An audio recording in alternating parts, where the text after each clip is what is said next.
Good morning. Good morning. There we go. Good morning, Matt. How are you? It's early. I'm good. I know it is early. Where are you, Matt? I'm. It would be noble of me if I were on the West Coast, wouldn't it? No, I am. I'm actually in Central Time Zone. I'm in Kansas.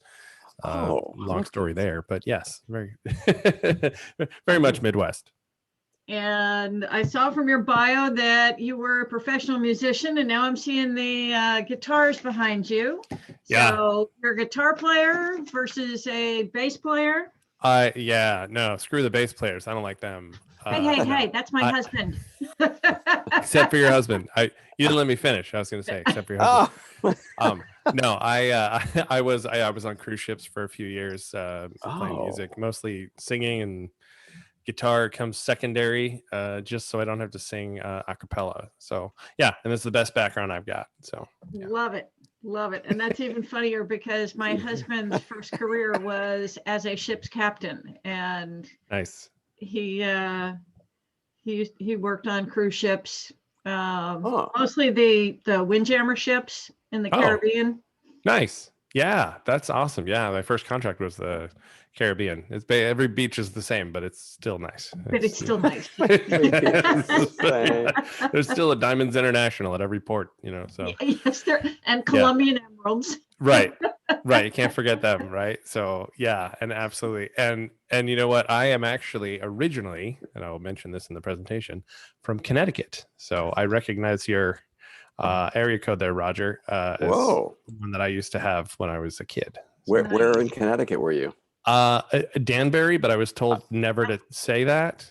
I was because it was either Danbury or Bethel, and Bethel apparently has better neighborhoods or a little more cachet. Yeah, I guess so. It's Connecticut. You got to maintain your upscale image, right? So right. Well, because I live in the next town, Ridgefield, right next to Danbury, and nice. And a friend of mine who's a little arrogant. Anyway, he said they built a house actually in New York State. They needed a temporary place to live, and so he said, I had to tell the kids we were moving to Danbury. Really stressed them out. They went into therapy. See, same. And ever since I've left, apparently they've redone the hospital that I was born at. They've put a lot of money into Danbury, I guess. Danbury's a great city. It really is. Yeah. So So I get to be one of you guys. I think I'm in the club, right? If I'm from you're in the club. I think Kansas. You can never take the New England out of the person. The person goes out of New England. And that's true. And not to further the interruption, Roger, but no. People ask, where are you from? Because I have zero accent at all, right? Like nothing. Right. And so I'm like, Connecticut, and I'm like, oh, okay, that's why. All right, that's fine. I think I'd say Kansas. I think that's got I don't know. I've traveled a lot in Kansas. I love Kansas. Yeah. Except when the Chiefs beat the 49ers last year. Sorry. But you deserve to win. And I was a Tampa Bay fan. I'm a Tom Brady fan because the Patriots, right? And right. And Tom Brady is from where I'm from, San Mateo, California. Right. Yeah. That's awesome. Well, speaking of music and Tom Brady, so Tom Brady's boyhood home is about 3 blocks from Neil Sean's father's music store, Neil Sean of Journey. Yeah, awesome. Wow, I'm learning so much before. Yeah, so he used to repair my clarinet by blowing cigar smoke in it and then blocking the hole at the bottom to see where the leaks are. Are we sure it was cigar smoke? Oh, yeah. This is the father. Oh, okay. You said California, so Yeah. Well, yeah, my dentist would have me hold electrodes and run electricity through me. Wow. Okay. Yeah. But see, younger people, like, this is what we have to do, Oh. I mean, I'm almost 40, so I mean, younger people like 15. So right. Yeah. So and thank you for doing this. Jennifer is hosting today, so she'll be the MC. I'm just going to introduce her and then kind of slip into the background. But one thing we may not have mentioned that I put in an email late is that she is going to do a fireside chat with you at the end, like 15 minutes. Sure. Just to find out how you really started and all that suffering you went through. Yeah. Yeah. Awesome. And full disclosure, I had slides. I don't now. There were, I don't know, some sort of, there's been some power outages here too, because it's been super freaking cold. And for some reason, I cannot access them. It says unreadable or corrupt or whatever. I mean, mostly I'm a conversational guy, so maybe that's not a big deal, but, just so everybody's not wondering why they're staring at me for, 90 minutes and not some words as well. So. Have you tried a hair dryer? Sometimes the CPU's got to be warmed up. Right, that, and you got to, like a Nintendo game, you just got to, Right. just blow on it and put it back in 3, 4, 5 times and no less. So again, for you younger people, this is what we have to do. Matt, you're just proving you are a true professional. You are being able to punt, and I imagine your heart was racing, going and with a lot of WTF. Yeah, lots of several WTs and so many Fs. So yeah, no, for sure. And I just appreciate you. What's that? I saw the pilot of a plane bringing the circuit board out, like to warm it up before putting it back in the plane. It's so crazy. And so, like, what is I haven't even looked at the temperature in your neck of the woods. Like, it's cold enough here. I don't need to. Yeah, it's like 18. Oh, is it up there at 18? Yeah. What is it there? Midwest was negative numbers. It's seriously, Alexa, what's the temperature? Right now, it's 2 degrees Fahrenheit. 2. You're at 2. Oh my God. Where in Kansas are you? I'm in Wichita, so it's okay. The most populous place in Kansas, technically. Okay. But yeah, Wichita. So yeah, I don't know. This is the coldest winter that it's happened in a while. So yeah, same here. Yeah. Yeah, I mean that's true. I saw temperatures in Michigan were like negative 40 or something. Like, oh my word, ridiculous. Wow. So anyway, those are super troopers there. So anyway. All right. So why Wichita? How did you? Well, how much time you got, Roger? Yeah. So I have a 2-year-old daughter here. That is part of that equation. I also met my dad when I was 21, and he lives in Kansas. So I moved here several years ago to kind of catch up with him. Then I did the cruise ships for a while, and I moved back, and then I met this girl who's now the mother of that 2-year-old. So, she's. My husband would tell you it's always a girl that gets you to leave the cruise ship industry. Of course, gets me to leave, gets me to stay. I freaking love her, and I just, oh man, if I could spend the whole 90 minutes talking about her, yeah, like I could get a slideshow real easy. So like, there's tons of pictures of that. So yeah, that's basically why I choose to live in 2-degree weather on this fine Saturday. So yeah, but yeah, how many are you expecting today? We're in the high 20s now. Okay. Yeah, which is okay. Good cool. Because I know you have like, I don't know, 56, 60 members, something like that. Something like that. Yep. I think this is a 3-day weekend. It's a holiday weekend. So people are like the ones who got out before the weather got super duper cold, or yeah. So they'd be heading to the Vermont skiing and whatnot. I guess that's what you do. They have to drive around Danbury to get. Of course, avoid Danbury at all costs. No, Danbury is awesome. It's a great city, and the diversity is great. Yeah. I went back one time since I left, and it was I don't know 7-8 years ago, and it was great. I mean, it was the first time I was driving in a place I never drove but grew up in, so because I was like 10 when we left. So yeah, it was very, very cool. I went to Bethel Pizza, which was a big favorite. And yeah. Oh, pizza's so good out there. Anyway, I miss it. It is good. Yeah. Sorry, I'm gonna drool for a minute over pizza at 7:25 a.m. In our house, even bad pizza is good. Oh, yeah. Are you Chicago or New York style? New York style. Of course. That was a stupid question. I'm sorry. That was the test. You can't even own up to liking Chicago if you live, in the New York region. So, and where are you, Nancy? She's got to change. She's Jennifer. I'm actually Jennifer. Oh, you're Jennifer. I'm sorry. Nancy's our administrator, so this Zoom Yeah. account is under her name. Ah, okay. I am north of nowhere, New Hampshire. North of nowhere, New Hampshire. Yes, I am closer to Canada than Boston. We are in the middle of the White Mountain National Forest, or probably, to say it properly, forest. Forest. To me, I don't know if you're a fan of country music, but Toby Keith sounds exactly like the Cowardly Lion when he sings. Yes, it does. He really, really super does. I'd play something, but I'd wake up my daughter, so it's fine. We don't want to do that. No, we don't want to do that. She's a force. So no, it's all good. So cool. Yeah, no, it sounds good to me, as long as you guys don't mind me rambling for my time. Love to do as much Q&A as possible, because that's the best way to get, information from me, as opposed to what I've chosen for you to know.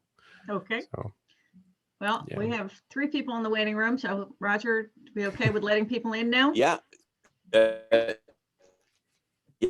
then you pull up slides some point, or maybe we'll go slide list today for Well, I have your slide deck, so we can do Gando that. native. So I will admit Okay, great. everybody. Oh, and did you see Jennifer Gail Cohen just signed up? If you want to type her name in. Or You not. had already added her. Oh, I did. Okay. Good morning, Mari.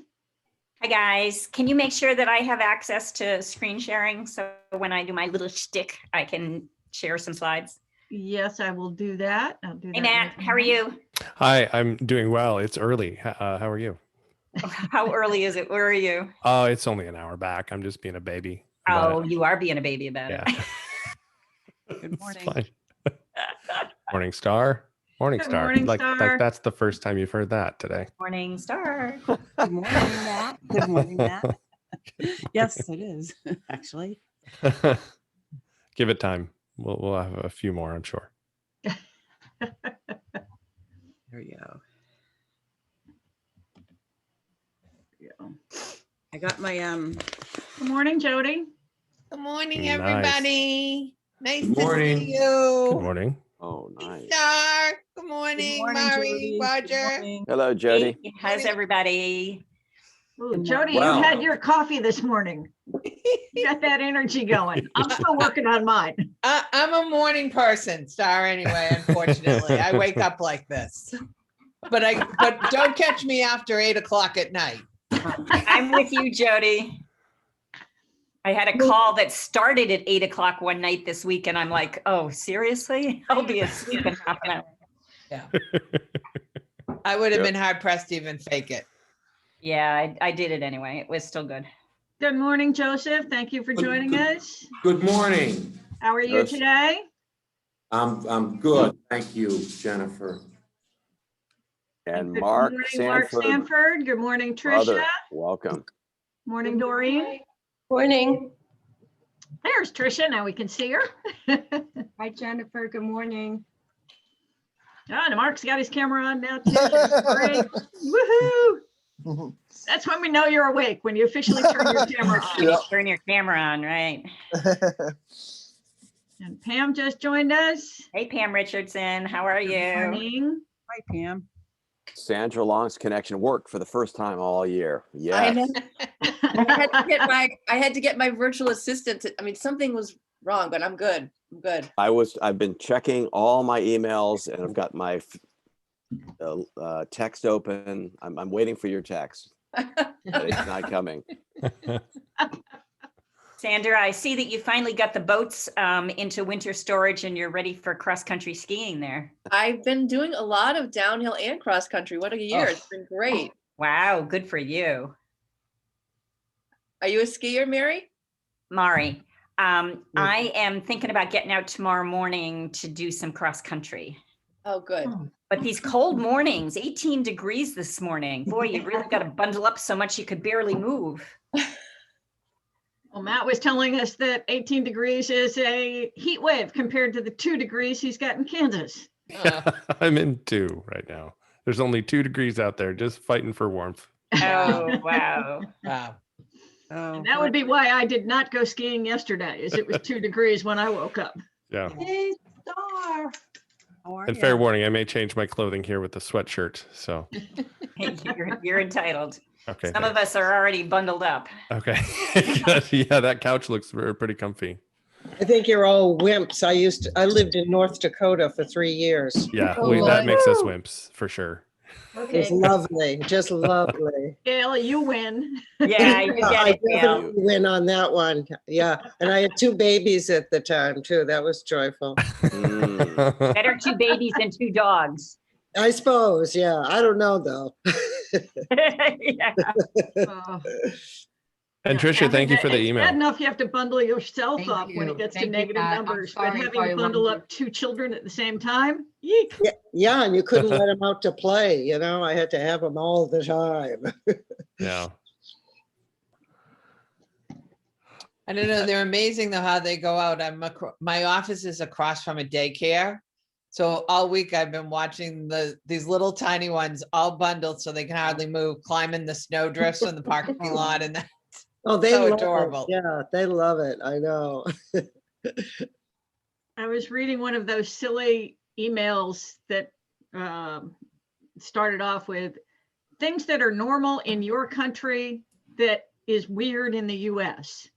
And there was one from Sweden, where apparently in Sweden, if you have small children in a stroller, you go in for coffee and you leave your kid in the stroller on the sidewalk and let them sleep, That's even in true. the winter. That's true. And you know something else about Sweden? Their jails don't, their prisons don't have any fences around them. They Nobody just, wants, they nobody stay wants to in get there. out. And I asked one of the prisoners, oh, they have marvelous meals and it's beautiful and it's out in the country. And I asked one of them, why don't you just walk away? He said, walk away? I haven't done my time. Wow. Mm. Go figure. Yeah. Wow.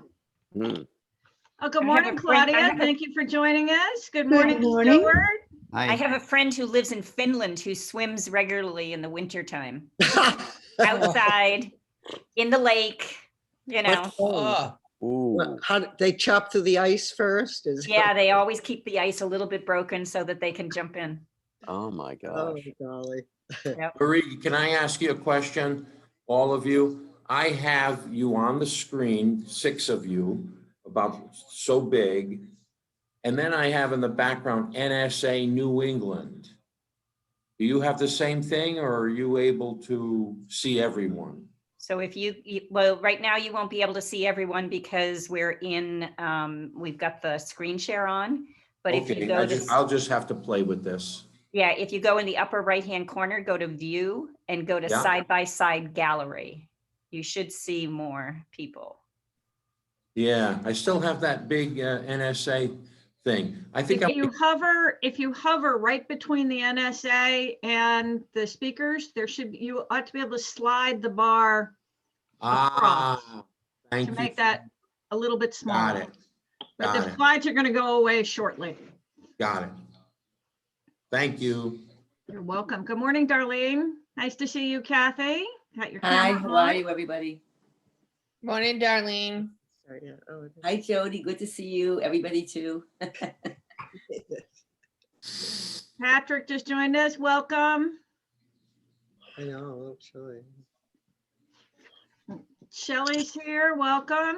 It's 3. Rochelle, thank you for joining us.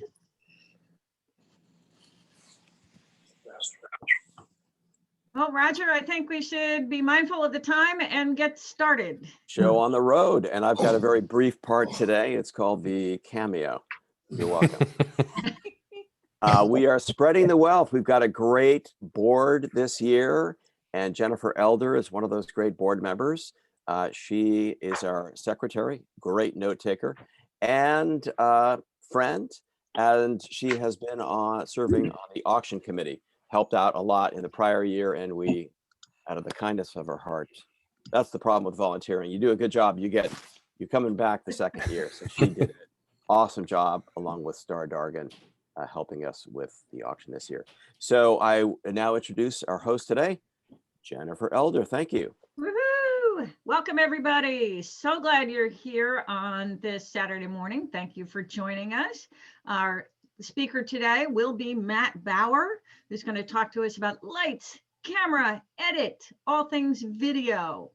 Our meeting is going to run from 8:30 to 11, and then from 11 to 11:30, we have some optional networking afterwards. So if you want to stick around and have another cup of coffee with us, please do so. That would be lovely. Matt is going to speak until about 9:35 today. Then we'll have a break at, do a little bit of networking, and then we're going to have a break from 9:45 to 9:50. So cross your paws until then. And then we'll have part 2 of Matt. We'll do a little bit of a fireside chat to find out about how he got started. And then we'll finish up with that optional networking. But we want to welcome our new members today. We have Megan Burns has returned, yay, Elaine Bennett, and Julie Brown.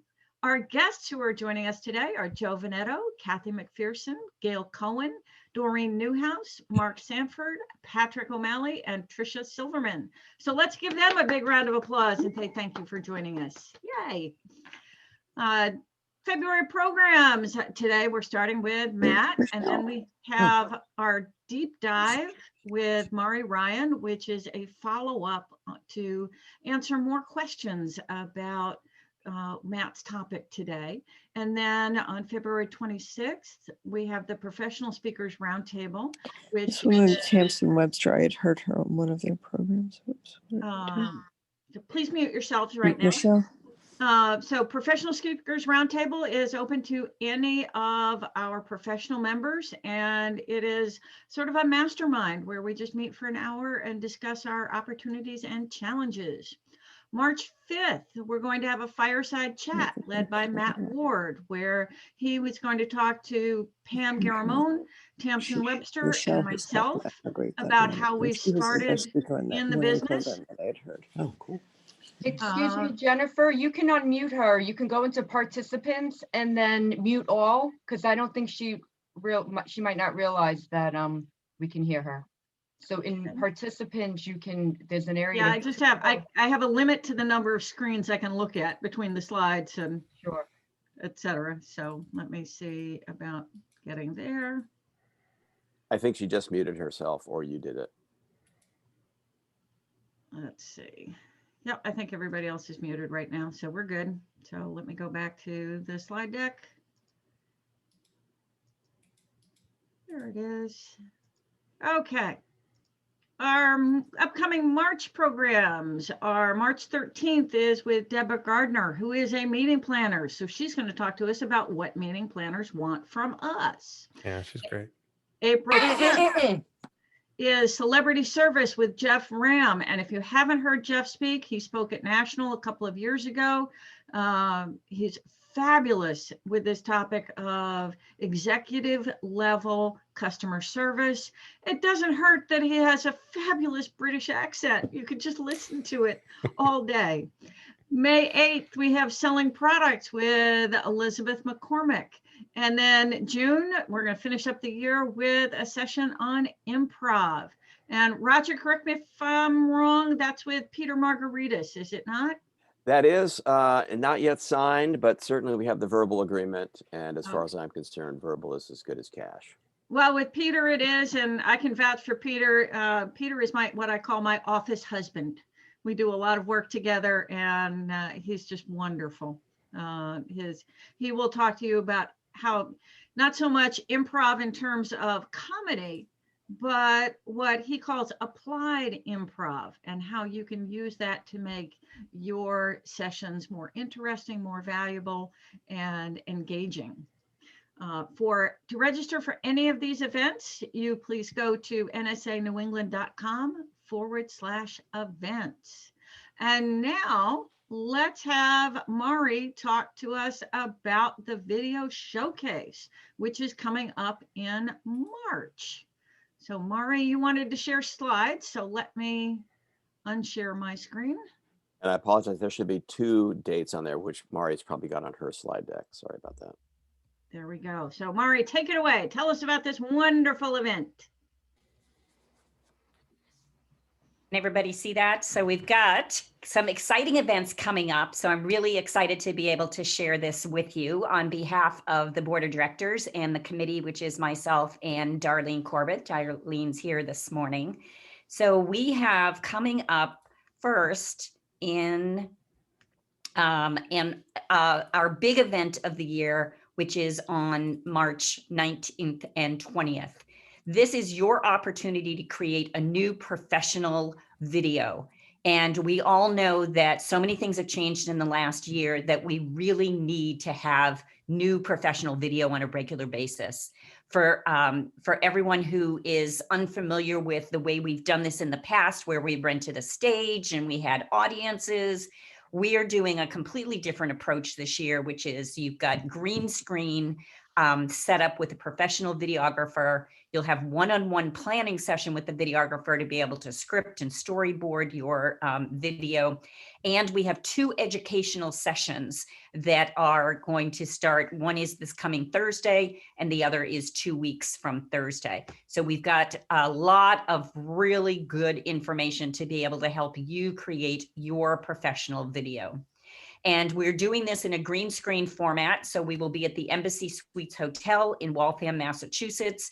We will be watching all of the protocols for, there will only be in the room at the time of the video, the 2 videographers and the speaker. So in all of the circumstances around that, we will be following all of the standard protocols for COVID protection. So this is a great way to be able to create a really high quality video. Your end product will be 2.5 to 4 minutes and will be fabulous. On our website, you can see all the details and some samples of what your end product can look like. So the key dates for this, it's March 19th and 20th. You choose, you get a preference of Saturday or Friday or Saturday for your filming time. And then we're trying to accommodate everybody's request on that. But coming up ahead of that, don't forget from today, we are heading into this next week. Don't forget your Valentine tomorrow.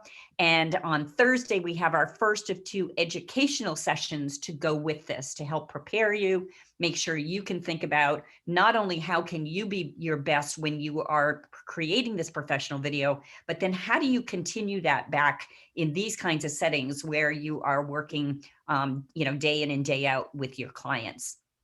The second educational session will be on March 4th. Those educational sessions are only for people who register for the event. Registration is open now for members, professional, legacy, and associate members. On Monday, we open this up to the general public. So the fee for this is $500 for members and $600 for non-members. So we hope you'll register today. So there are a lot of people who are here today. Raise your hand and just wave real quick if you're already signed up. Many of us already are. And if we have extra spots, if anybody wants to sign up for a second spot, let me know. We might have spots available so you could have a little extra time to create maybe some shorter videos that you could use in social media and things. I just also want to mention a new initiative that we're undertaking, and this is a member initiative, and this will consist of a couple of different elements. I am the president-elect of the chapter. I will be taking over from Roger in June when he finishes his term as president.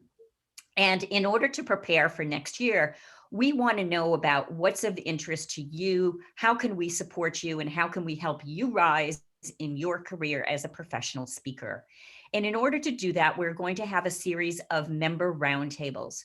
These are invitation-only discussions in which you will be asked, you'll be potentially invited to come and join the conversation. And we'll just talk about what your experience has been like, what's been working, and where we can make improvements. We're also going to survey the broad, not only the membership, but also our mailing list. And this will be coming out in the coming weeks to understand you, your business, your interests. And also we are looking for volunteers. We're a volunteer run organization, and we'd love to have some folks put up their hand and say, hey, I'm willing to volunteer. All of this will be in service of helping us plan for the 2021-22 program year. So with that, I'm going to turn it back to. Great, thank you, Jennifer, Mara. Can I just interject Alrighty. something? I just want to plug Mari. She is the most organized person I've ever met. So great speaker and organized. I am neither of those. So we've got a great replacement.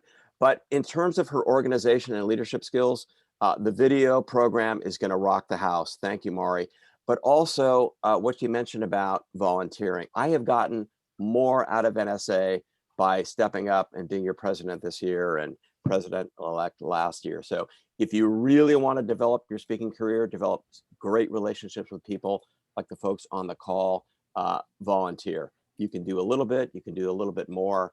Maury's heading all that up in preparation for next year, but it's a great opportunity to go deep. So thank you, Maury. And I promise to be quiet. I'm not doing it. Promises, Roger. Now, I would also echo what Roger said, that it's particularly for people who are new to the chapter. Volunteering is a great way to make strong connections with other members.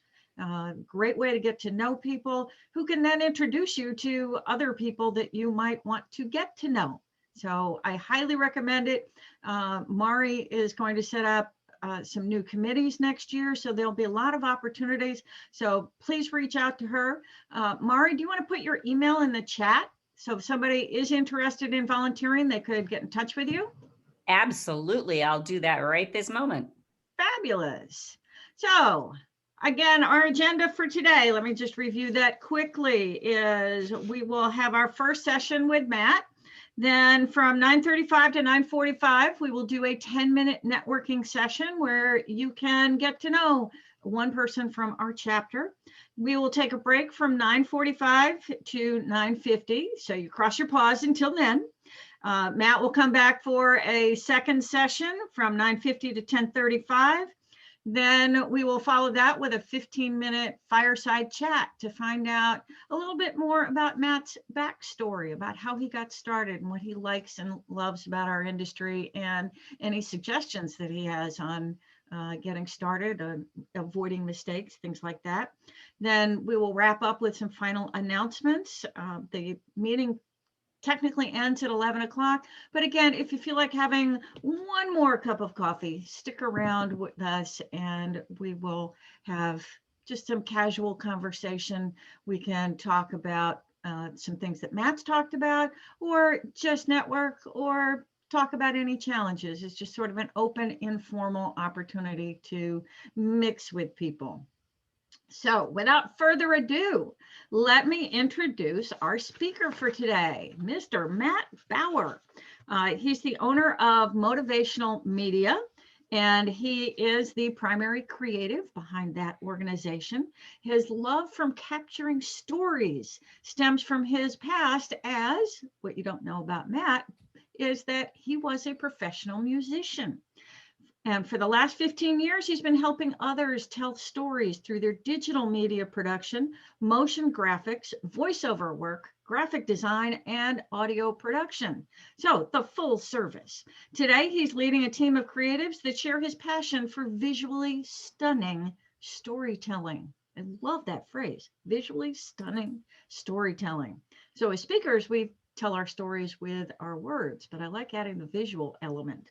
So Matt is an artist, a singer, songwriter, guitarist, and drummer, and all-around entertainer, sings as well. When he's filming, editing, and working with speakers, he and his guitar are crowd favorites. He has been known to play at NSA events and social creatives. And what you wouldn't know about Matt from looking at him is that he used to work on a cruise ship as an entertainer. So let's bring our hands together and give a big NSA New England round of applause for Matt. So Matt, take it away. Thank you. It has been a while since I've taken anything away, so I will try my best to do that. So first things first, hello and welcome to me in an early hour of the day. Let's just get that out of the way. Let's get myself out of the main window. I want to see all of you. So let me adjust my view here to gallery. So, okay. So, here's my familiarity with your chapter. I am from Connecticut originally. So as I spoke with Roger, that makes me one of you guys, like, what's the word? Honorary member. Is that accurate? So if we can just take a vote on that just to confirm me, then All in favor? Great. Thank you. Okay. It's an honor. It's an honor to be included. As you can see behind me, I do have some guitars. And okay, Mari is saying, sing for us, Matt. Well, perhaps in the second session when I'm awake. Let's do it. Let's do it then, so I can maybe remember some more. No, and I actually have done some virtual conferences, playing for virtual conferences. Did one on New Year's. It's an interesting experience, but hey, you know, anyone who wants me to play, I definitely will do that. I still play out occasionally here when bars and things are open, which is not right now. But yeah, so I'm over here in Kansas hanging out with my 2 degrees outside, and I definitely feel the breeze. So so anyway, I have a presentation for you. One thing, I had slides. I do not have slides this morning.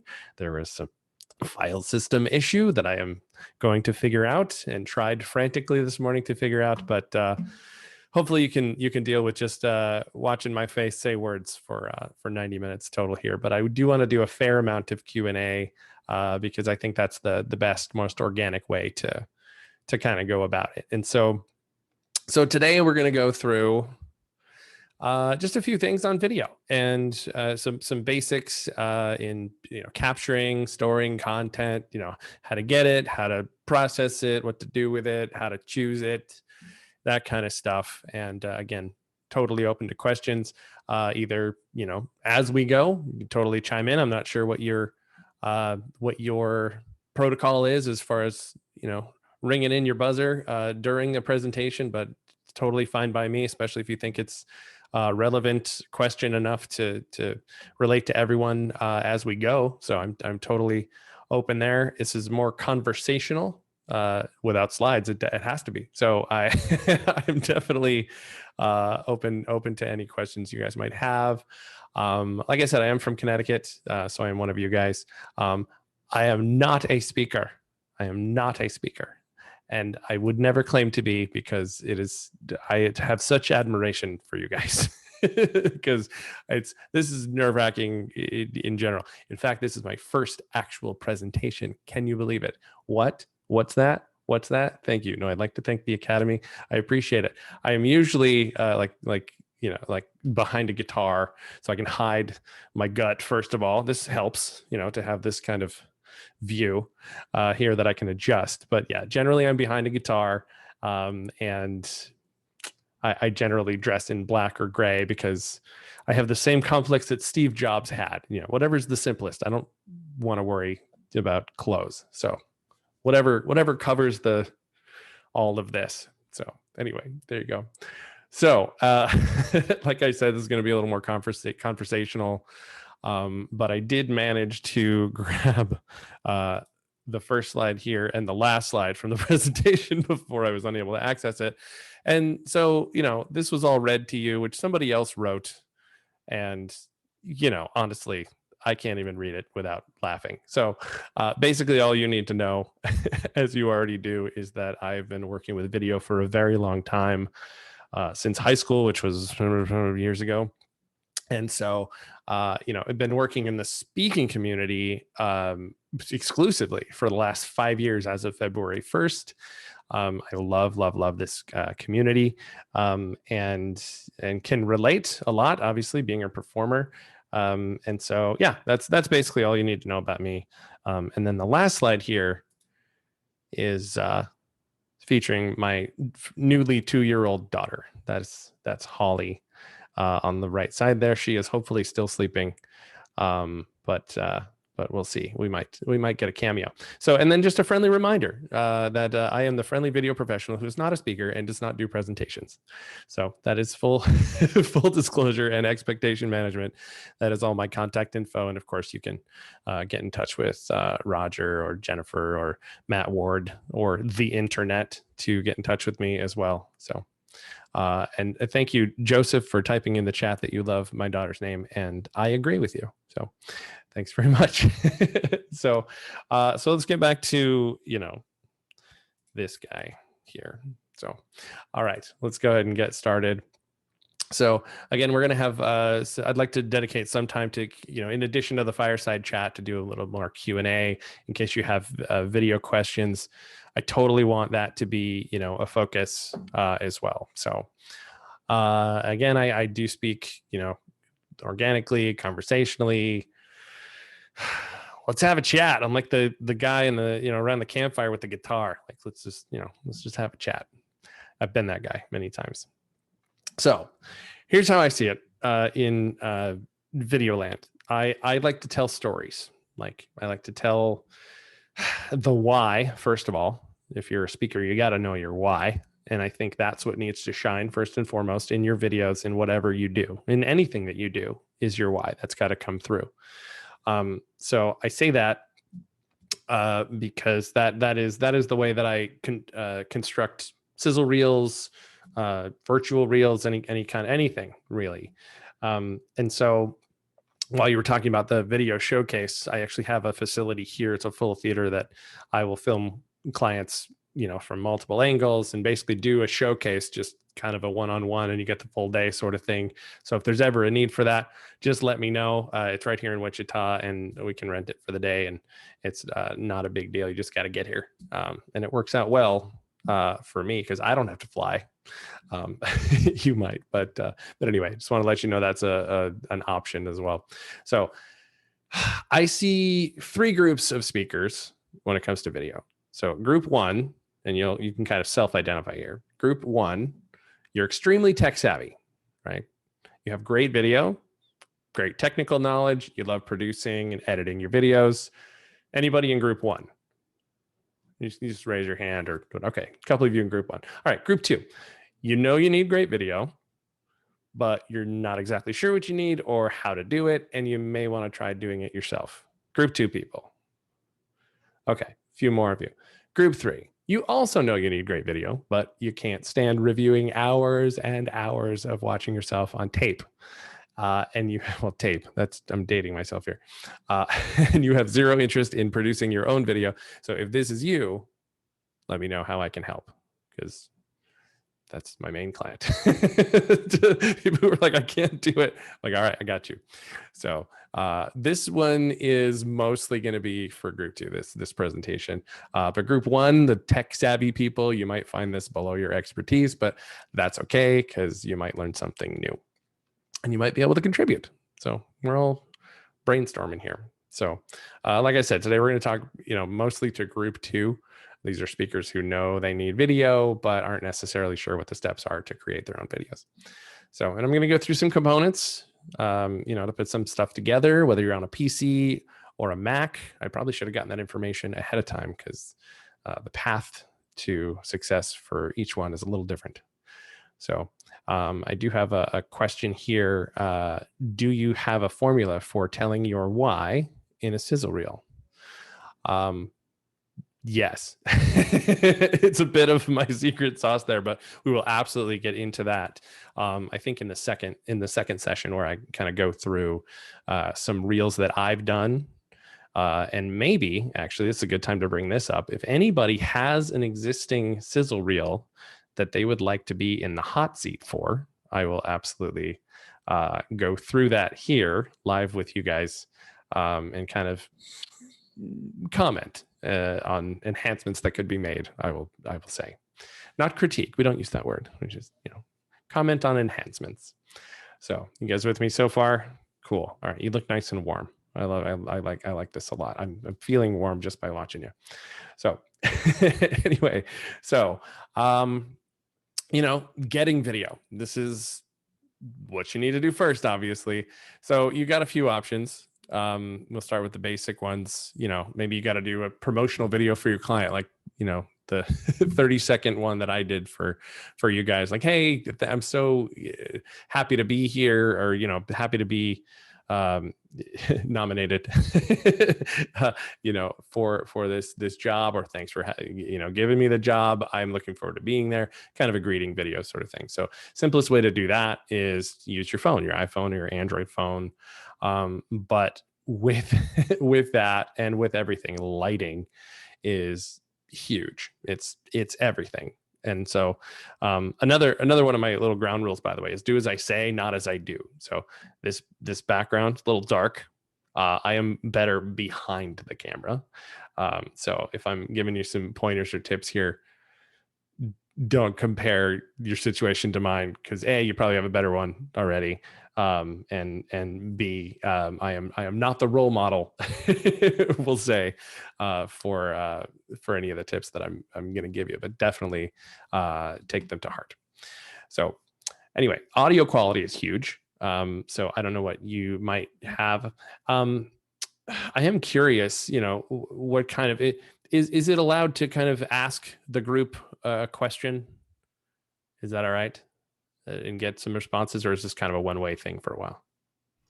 You can do whatever you This want. can be whatever you want it to be. Oh, sweet. Okay. Well, in that case, I have some ground rules.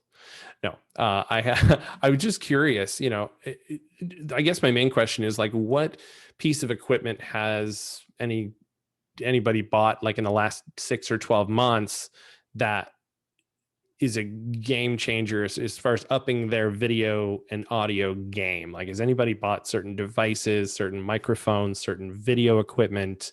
I just want to hear from a few of you guys.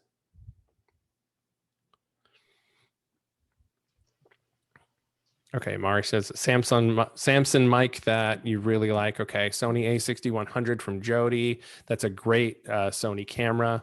I've got a 6400 over here, actually, so that's great. And if you guys have any questions about DSLRs or mirrorless cameras, happy to answer those. Ring light is amazing, Trisha. Absolutely. Sandra said, about a ring light. That's perfect, because I've got one right here. That's the one the one thing I am doing right here. And the Ring makes it very, very convenient to have a camera right in the middle of it. So yes, ring lights are tough if you wear glasses, Jennifer Elder says. That is an absolute truth. I got LASIK a few years ago, haven't looked back, pun intended. Yeah, glasses is definitely a problem with the I ring have light. a set of 3 ring lights that I now know they're in a box now, because there's no way I can get them to work wearing glasses. You end up with circles all over your glasses. It's terrible. Yeah, I know. So you've got to maybe I guess that's a good tip too. So for glasses wearers, you probably have to have somebody kind of coach you there as far as placement of lights, and they'll probably have to be smaller lights and kind of off angle and all of that, but the front and center ring light is ridiculous for glasses. So I definitely feel for you guys on that one. So let's see, Logitech camera. Okay, that's good. These are all good brands, good, it's good equipment. So it's definitely the stuff to use. And again, getting back to the lighting, as long as your lighting is good, pretty much any device that's going to capture you is going to do it fairly well. So just a couple more comments here. Do you have a recommendation for Windows-based video editing software? Absolutely, and we will get to that in just a little bit. So yes, and Claudia made a good point here. You can bounce the ring light off of a wall or ceiling to reflect it. Absolutely. You can also buy a reflector to make it, softer and just less intense and just more ambient. So that's awesome. So thank you for those comments. Thank you for the insight. You guys are definitely on the right track. One more question. Do you prefer Shure mics or Rode mics? That's like picking a child. I would say Shure mics are honestly, so for those uninitiated, Shure, S-H-U-R-E, is a brand name of audio equipment, as is Rode, R-O-D-E. So Rode has pretty much a leg up on video related audio equipment.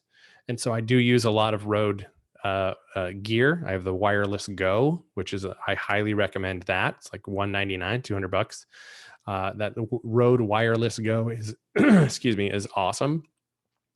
And I have some Shure equipment, but mostly that's like long range wireless sort of stuff. So it's hard. I think both companies make fantastic equipment. So really, I think you're good either way. So if it comes down to price, just choose the best price. So I don't think you can go wrong with either one. Hopefully that answers your question, Kathy. So like I said, audio quality is huge. Obviously, you can't have good video without good audio. It's very rare to be able to use good video with bad audio, but you can, you still can. So, but I can kind of show you some ways on how to do that. So, getting a phone mount tripod, if you're using your phone, that's just this little clip that it just fits over your phone and just attaches to a tripod. Wow. I mean, that pretty much is what there's no secret on the description of that device. So, but yeah, so, and as I said, lighting is everything. Natural light is the absolute best. So if you're able to record in front of a window, so in front, meaning you are facing the window, not the window is behind you, completely different results you're going to get there. So, yeah, Jennifer Elder says that I use Hey Mic as a wireless mic. Absolutely. Hey Mic's a good mic. I know Julie Holmes, who invented it. She's a client of mine, and she has talked to me extensively about Hey Mic, and it's worked well for a lot of people. It's a Bluetooth microphone, so it's definitely worth checking out. Tricia says, your audio sounds great. What kind of mic are you using? This is a $150, fairly cheap, AKG Lyra, I think, Lyra, and it's a USB-C microphone, just plugs in straight into my computer, and I think sounds pretty great outside out of the box. So yeah, you can not spend a whole lot of money and get a whole lot of quality. So yeah, definitely if you'd want to talk tech, definitely a favorite subject of mine to talk about. So and last but not least, framing is huge. So a good rule of thumb, because I've seen people go, all right, is this good? Am I doing this right? Or, whatever here, or, something like that. You know who you are. But because I was that before. But yeah, a good rule of thumb as far as headroom goes, 2 to 3 fingers, kind of horizontal above your head. So if you take them off, got a nice little bit of headroom. It's not, yeah, there, I see you guys doing it. Perfect. So it's a good amount of headroom. You guys already have it down pretty much. So, it's not uncomfortable like this might make people, and it's not weird like this might make people think, but front and center, unless you have some sort of, I've seen people with like logos or some sort of graphics, off to the side for your branding, totally fine too, whatever your look is, but just not, disproportionate. So framing is a huge thing when filming with your phone or Zoom or anytime really.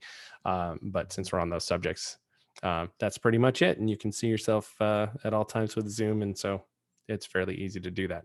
I love that everybody just did this just because I did that. So I salute you from the top of my head as well. So, oh, I love this group. Okay. So for Zoom, your screen can actually light you. It's not the best light. It's a little harsh, but your screen can actually light you if you're in a pinch and aren't near a window. But again, like I said, natural light, I would definitely try to do the natural light.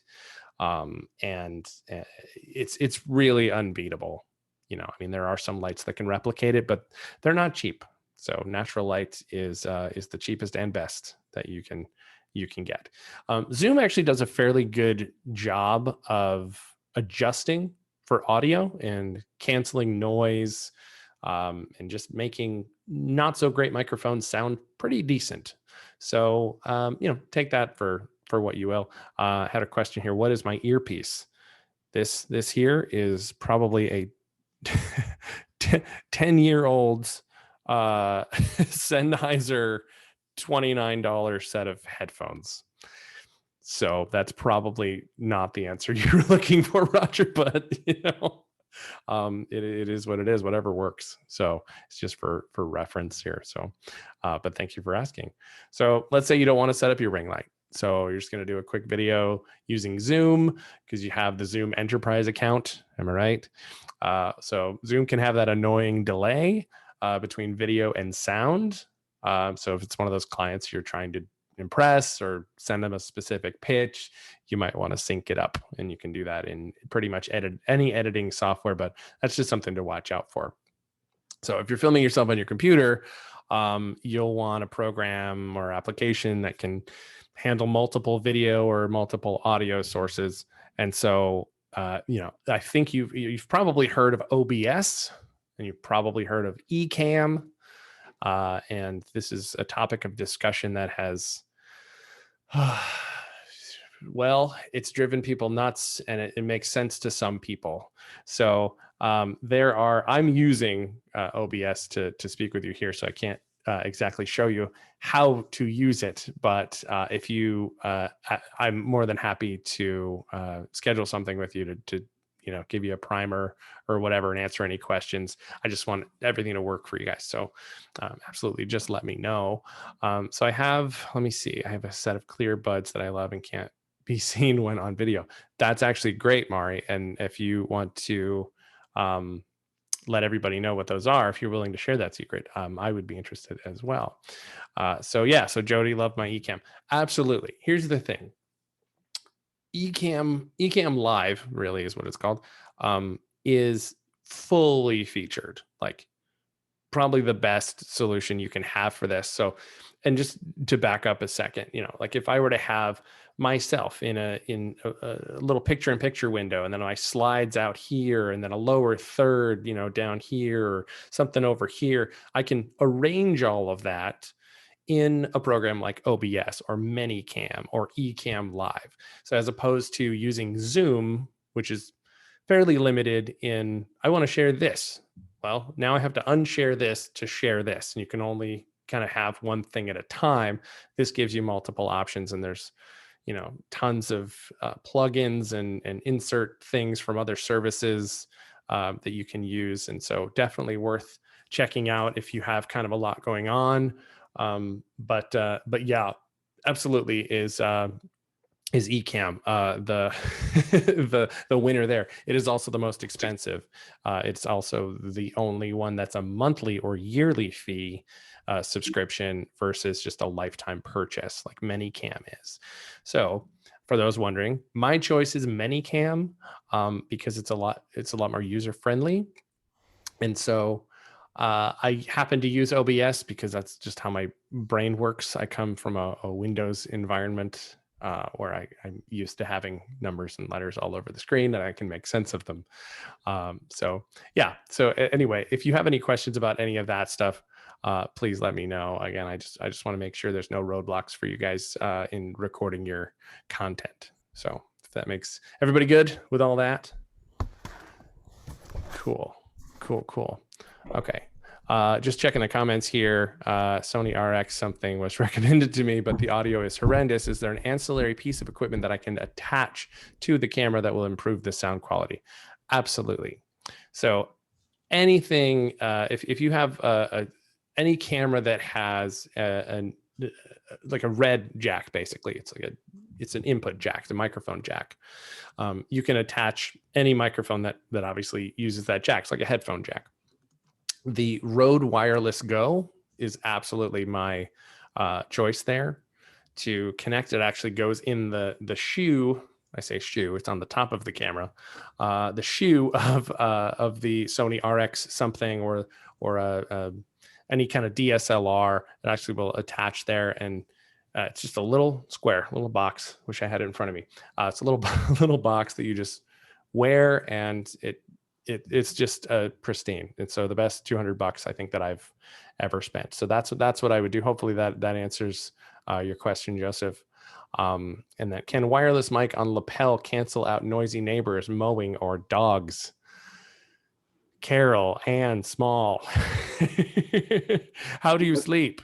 Like, I gotta get new windows. No, that is a big thing if you have your home office and you try to do things, and then all of a sudden the dogs and the mowing and the trash trucks, and I can hear it, but I don't know if they can hear it. Yeah, no, and that's a totally valid question. And so the short answer is Yes, it depends on your settings. It also depends on the microphone, but more your settings. So if there's background noise, you can actually, I think there's a setting in, there's a setting in Zoom, but it's kind of an auto thing as far as background noise cancellation. But you can also get some sort of something connected to your computer a software to process the signal if it's going through your computer to recognize that and kind of cancel it out as well. And in most cases, in like iMovie, for example, you have noise reduction options as well. So even if it got recorded, you can remove it to a certain degree with the software that you're using to edit. So if that makes any sense. So you can kind of get it on the front end and then on the back end, but not in all cases, of course. Depends on how loud the dog is, how loud the mower is to you, because it's got to distinguish between the two. So let me see if am I all caught up here. Let me see. What about live webinar when presenting? Carol-Ann, can you expand on that? Yes, my concern is doing presentations and not knowing that the guy I'm going to send to Mowers Anonymous most of the time, there's no more grass left, there's snow out there, right. That I'll be in the middle of doing a presentation from the home office, and all of a sudden all the noise starts, and I'm trying to figure out, like you said, you can figure it out in video. And I have a kind of a sound canceling curtain over here besides putting all new windows in. I'm not sure when that's going to happen. If you have a certain wireless lapel, or here I have a Brio, but a certain wireless lapel that may just more pick up us as a speaker, but not grab that sound. Yeah, nothing. Yeah, there you'd have to get it on the front end. So if there's, so like for OBS, I'm trying not to get too technical here, but like if you were to use OBS, right? So basically just a simple explanation of how OBS or Manycam works is you, let's say you've got a webcam, right? Or an external video source of some way that shows up, and you can use, let's up the relatability here. So like in Zoom, right? If you go over to your, stop video or start video button, you've got a little caret there, a little up arrow. So if you click that, you can select one of the virtual cameras or real cameras that you have connected to your computer. You're all familiar with this, right? So OBS is going to appear in there as a virtual camera. Manycam, same thing. Ecamm, same thing. And so anything that's going on in the program itself is feeding Zoom. So Zoom is just the one stream that you're showing everybody, but you're controlling everything kind of behind the scenes with OBS or Manycam or Ecamm Live.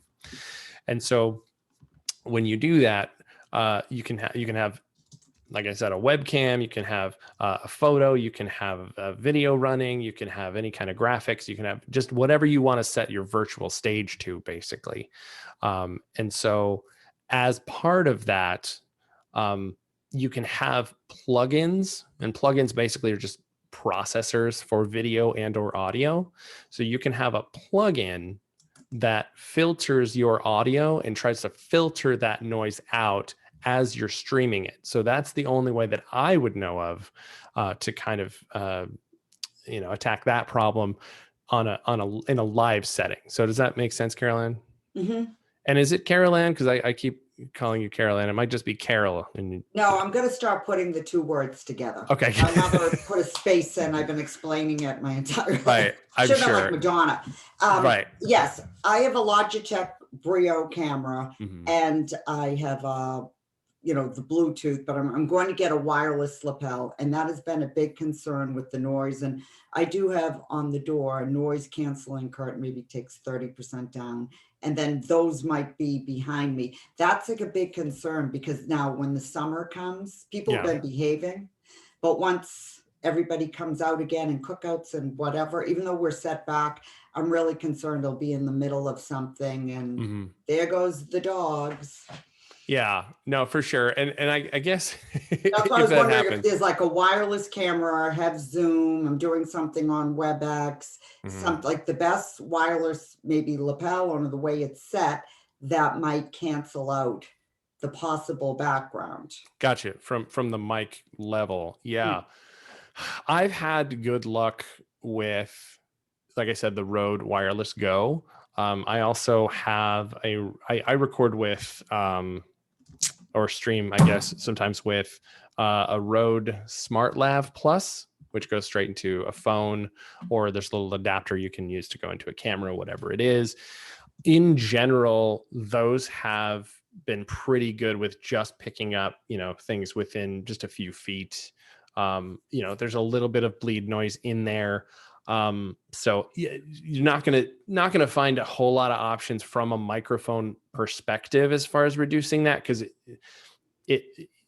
you may be in a room where you want that, excuse me, want some of, not that, but you want maybe a little more room noise. And so manufacturers have to kind of guess as to what the needs are. But in general, lapel mics are pretty good with that, unless they're set way overly sensitively, which is a setting that you can, set not after the fact, but as you're, using the mic. So hopefully that answers your question. Worst case, obviously, we are in the age of Zoom for everyone, and sweatpants and no pants and whatever. Rest assured, I'm wearing pants. Let's just get that out of the way. Because I know you guys are wondering, right? But it's more understandable these days. Obviously, we don't want to, have that kind of noise, but I think it's a little more accepted these days. But I'm with you. I definitely would want that out if that was possible. So let me see. What did you? I'll answer a couple of these questions, and I'll move on here. So yeah, what did I say we can? What the question is? What did you say that we can use instead of Zoom that allows to share many things at once? So again, those are OBS, which stands for Open Broadcaster Software. That's absolutely free. That's on Windows and Mac. It can be a little daunting to set up, but there are tons and tons of YouTube videos. I will make myself available. Obviously, if you want to let me know when you've got some time, we can definitely have a chat. I can, no problem, show you how it works and give you any tips and tricks there to get set up how you would like to. I'm definitely willing to volunteer my time for anybody who might be stuck or curious about the options. So let's see. If you use earbuds, your speakers are not active, so no one will hear that noise. Okay, that's Mari said that, and that's wrong. It's wrong. No, that's okay. I mean, it makes sense in theory, but yeah, it's tricky. It's, and the Brio Logitech camera is I found that speakers it's a very popular camera with speakers. It does film 4K, which is great, but generally you're going to want to push through 1080p. And if anybody wants a primer on, resolutions, I'm more than happy to talk about that. But basically, the line, basically the straw going from you to everybody else is a straw, basically, because it's all about their download speeds and their bandwidth and all of that stuff too, with how you're heard and seen. And so 4K is like a larger straw than you need, really, but it's nice to have that option. It's definitely going to give you a better picture in general, because the sensor is going to be in the camera is going to be larger. So, but I have seen some speakers with some issues with Macs in particular. But I think those are starting to clear up. So Logitech Brio is a great camera to get, as long as it works for your system. So I think that's about it. If anybody has a question I didn't answer, please just repost it, and I will definitely get to you, or just ask me during a Q&A a little bit later.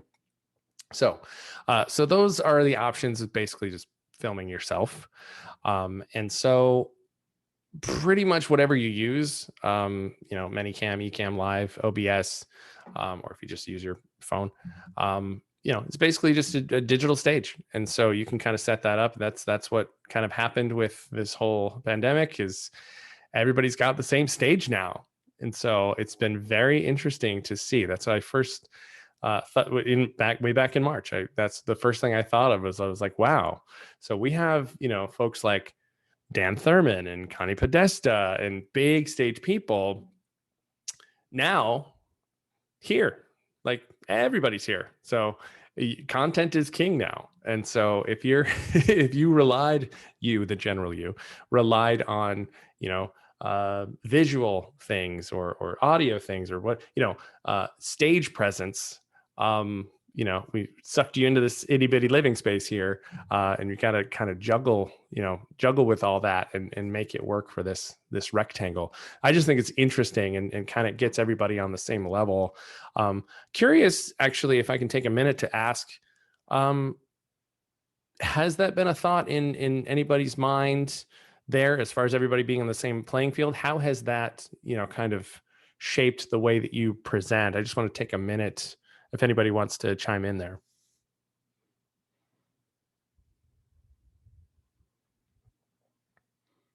All right. That would be 0 people. Again. Matt, say your question again. So the question is, basically when the pandemic hit, obviously everybody's stage became this rectangle, right? It had to. And so how have you, how have you adjusted, from stage to screen? What compromises have you had to make? This is just a general curiosity. You don't have to answer it now, but if you had a minute just to give me some feedback on that, how have you had to kind of pack in your presentation versus, big stage, big screen behind you, that kind of thing. And how have you had to improvise? Okay. Star says, learning curve, evolving as you go, learn, rearranged, office 3 times, adjusted badly. Yeah, absolutely. But I guess, everybody kind of finds their way there. So thank you for that feedback. That definitely answers my question. It was just a very interesting thing to me. So, all right. Big thing, once you've recorded your footage, back it up. So you guys have heard of Dropbox, Google Drive, make sure it's backed up. It's a commodity. It's a resource for you. So, and peace of mind. I'm huge. If you could see the hard drives around me, I'm generally great at backing up things, just not my slides today, apparently.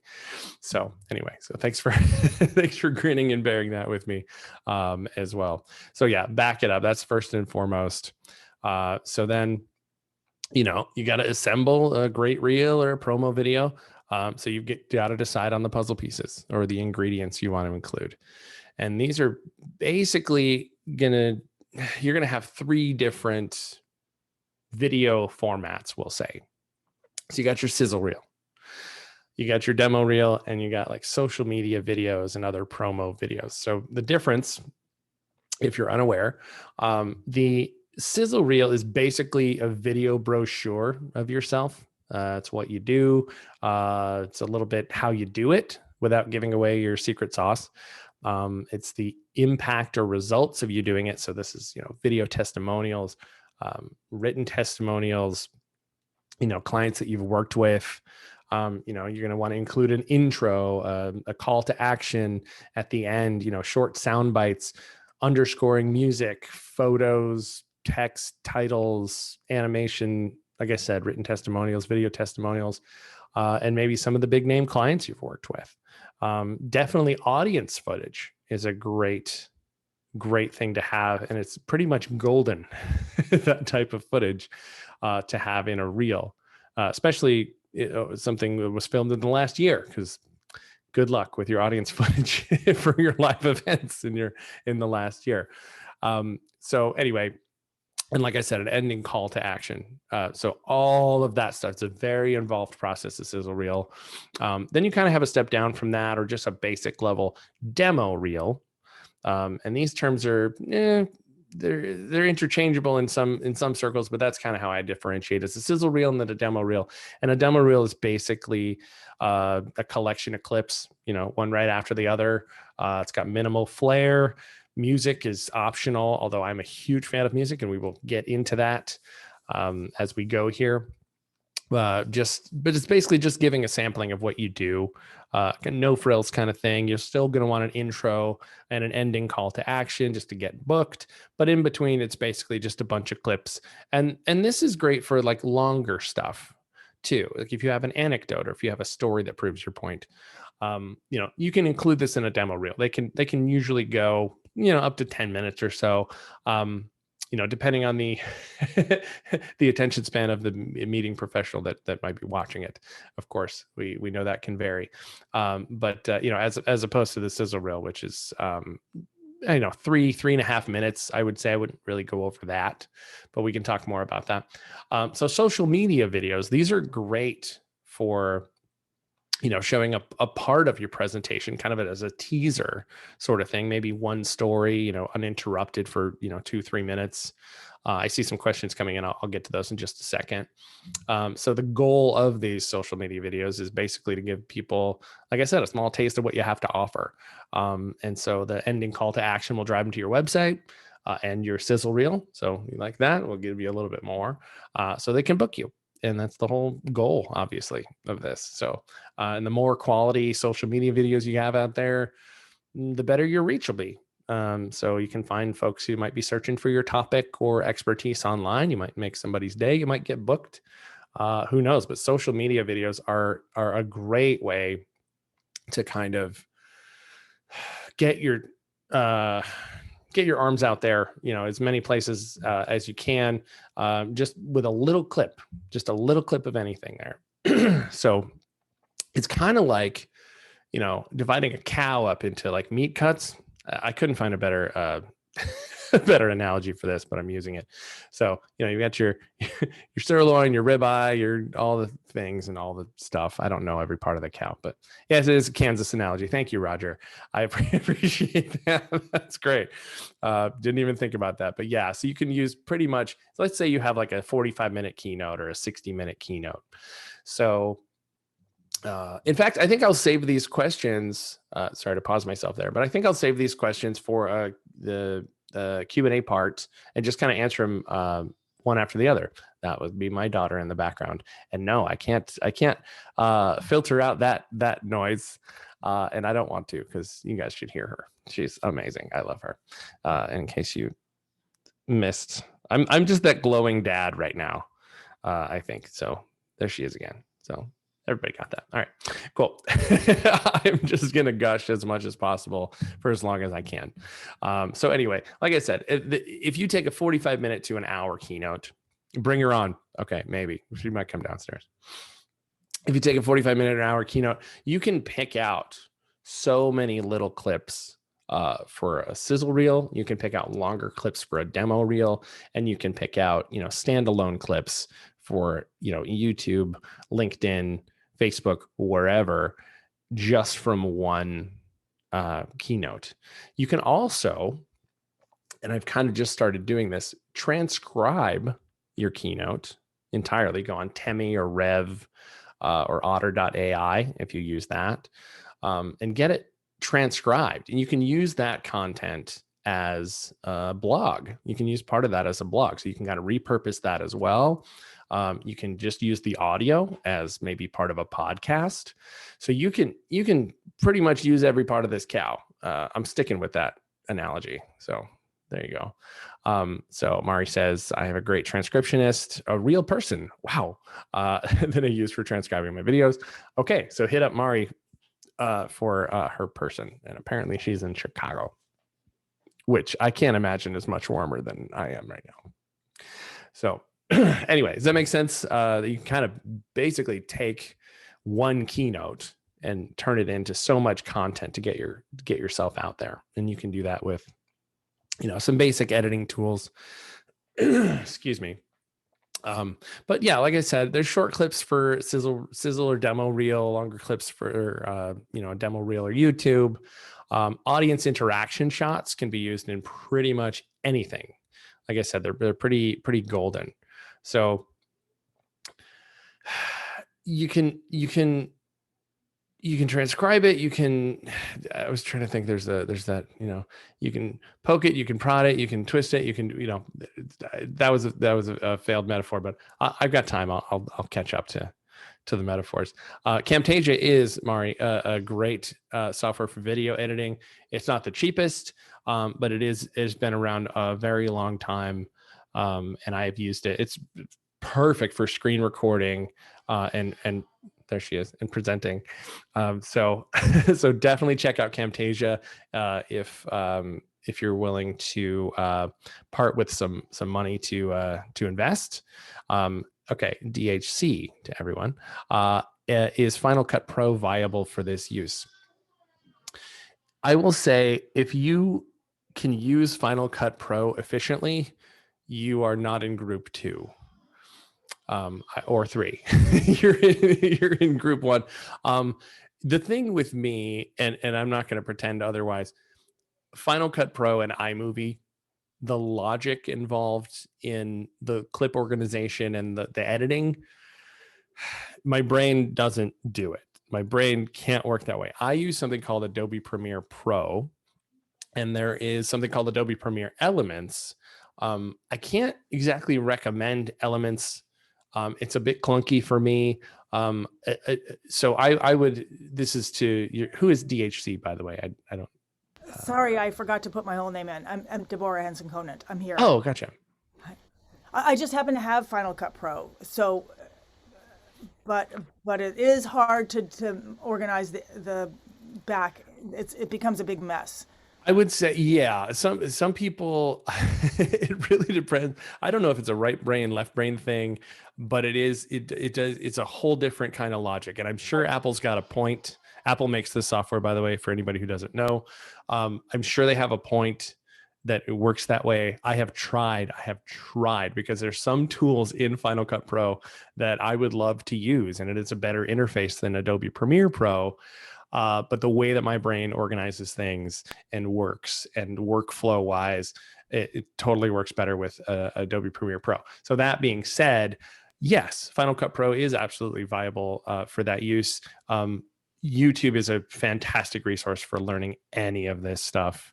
And, you know, it 6 in one hand, half a dozen in the other, really. So how are we doing on time? I don't want to go over here. Well, Matt, that was perfect timing. Because okay, awesome. It is time for us to do our networking session. So we're going to do that for 10 minutes, and then we will take a 10-minute break, and then we will come back for the second half of your fabulous information on video. Thank you. And I've been keeping track of some of the questions we have in the chat, so we'll make sure we get to those. Right on. So we're going to go to a 10-minute networking session, and I'd like to prompt you to talk to turn your camera on when you're in the networking session. We do like to see the faces when we're having conversations. And then maybe to get the conversation started is to share one challenge or one success you've had with video and one challenge. And that might bring some questions back to us for our next session with Matt.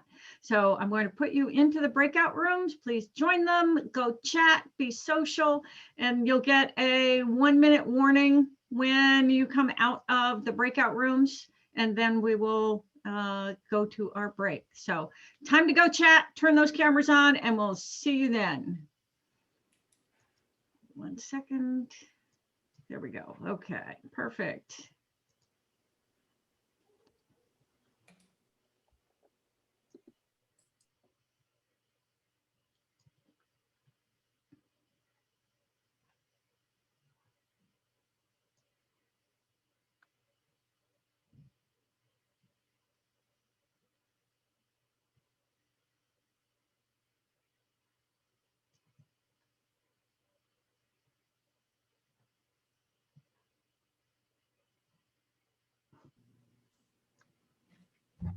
Okay, for some reason, a couple of people are not going to rooms. Okay, let me shuffle people around here a little bit. Can you hear me? Yes. Oh, weird. I lost my own audio for some reason. Yeah, I got lonely in my breakout room. There was only me. So. Which is fine, because I'd rather hang out with you guys. So. Well, there we go. And I'm passing on breakouts. So you're passing on the breakout room. When I get Okay, so invitation, I've got to move Phil into a different room. Move her to room 2. There we go. And Jody and Mark are looks like they're passing on joining the breakouts as well.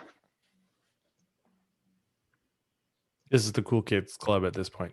There we go. We'll be The in the smoke- cool kids club. The smoker corner in the high school. Smoker rail. Again, you grew up in California, right? So what kind of smoke are we talking about? That was up the stairs. The regular smokers were on there was like a little balcony, and then the hardcore were up. Wow. They had these steel. It was, you could take the school apart with a screwdriver, but they had the school was built with these steel. They're like H-beams, and so from the smoker railing, you could actually step over the rail, push yourself against the H, and then take like an elevator down to the first floor. Wow. Not safe, but no, of course. Who needs safety? and then people would jump off the roof into the pool to like 3 stories down. Because we're smart. Right. And I think not you though, of course. No, I actually did not do that. Mhm. But and our rival high school, both schools had a small pool and a big pool. At my school, the small pool was the shallow pool. At the other school, it was the diving pool. And so the rumor is somebody went to the other school, jumped off the roof into the to our school shallow pool, thinking it was the diving pool. And I think did that even make sense? Yes. Yeah, but I think that was made up legend. Maybe just like what do the seniors do to the freshmen? Just right. A little hazing. Oh yeah, you just go past you make a left, and then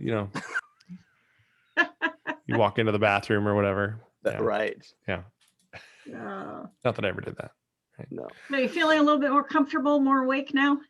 Yeah. I'm feeling okay. I feel like I am talking way too much away from the presentation, but I just enjoy answering the questions. Really, that's all I'm here for, is the questions. So no, I think this is going great. Cool. I mean, people are getting their specific questions answered. Some people are beginners and may not know what OBS and all that is. Sure. So, Yeah, I was thinking that maybe for the beginners, maybe you could walk through just a quick, for those of you who really haven't done video, this is what you need to do to get started. Okay, let me make a note here. And something simple, because it's scary. If somebody's new, like, what's the simplest thing they could do right now? Just get out your iPhone or your computer, record something, and put it on YouTube or something like that. And I have, Matt, can I ask you my specific question? Absolutely. I had my trauma 2 weeks ago. Of course, it was somewhat self-inflicted because I decided to try and set things up on Sunday when I was giving a presentation on Monday. So I don't know anything about that. Nothing like leaving it to last second. Right. So I have this little alcove here, and I had a TV in the background that I was going to stand up next to for part of my presentation, which means I needed 2 cameras. So I went to set up my DLSR as a second camera. That would not connect. Then I tried a GoPro, could not get that to connect.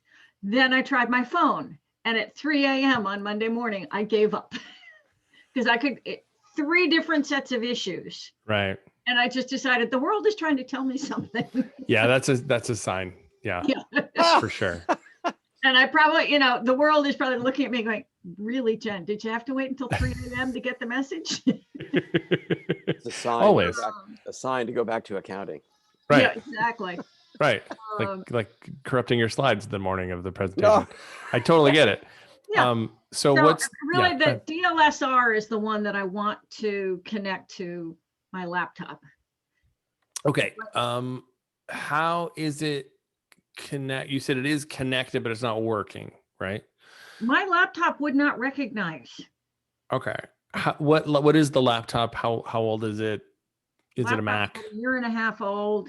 Okay. Is it a Mac? I have a PC. Okay. And I have a Canon Okay. So so what I'm using, I can kind of adjust this, but this is Sony A6400. It's Mhm. one of a few that I use and filmed with before the apocalypse. And from there, I have it going into, well, I can actually switch Did it you on. say that was a 6400? Yeah, A6400 is 6400. the, Yeah. let me see if I go here. Screen recording now. Let's see.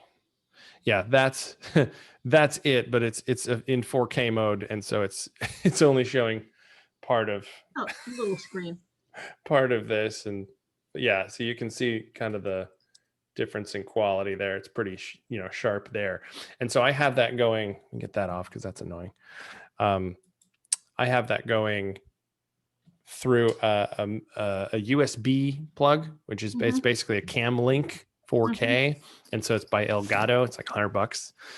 So that's going from the HDMI to the USB on my computer. So it helps to process a lot of that, and then just comes through as a webcam signal. How is it connected to your computer?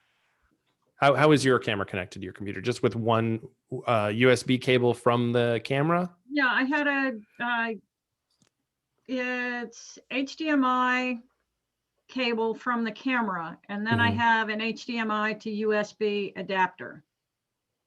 Oh, okay. So you do have an HDMI to USB adapter. So the camera is going into that adapter? Okay. And it's still not working. And what software are you using to receive that signal? I had just tried it in Zoom. I haven't gotten to OBS yet. Okay. I think you and I should have a one-on-one to kind of troubleshoot that, because there's a couple different variables, like without seeing it, I can't really kind of guess. If you're going through, if so, that USB adapter, USB to HDMI, that is recognized in Zoom as a camera source? No, Zoom didn't see this as a camera source. Oh, okay. So, okay, I gotcha. So it doesn't really matter what you're using to receive it, because it's not viewable by the system. Okay. So at that point, I would go, okay, is the USB device installed? Does the system actually see it? If it is the driver installed? So what is the brand name of that? Do you know? Let me find it. It's over here in my whole pile of equipment.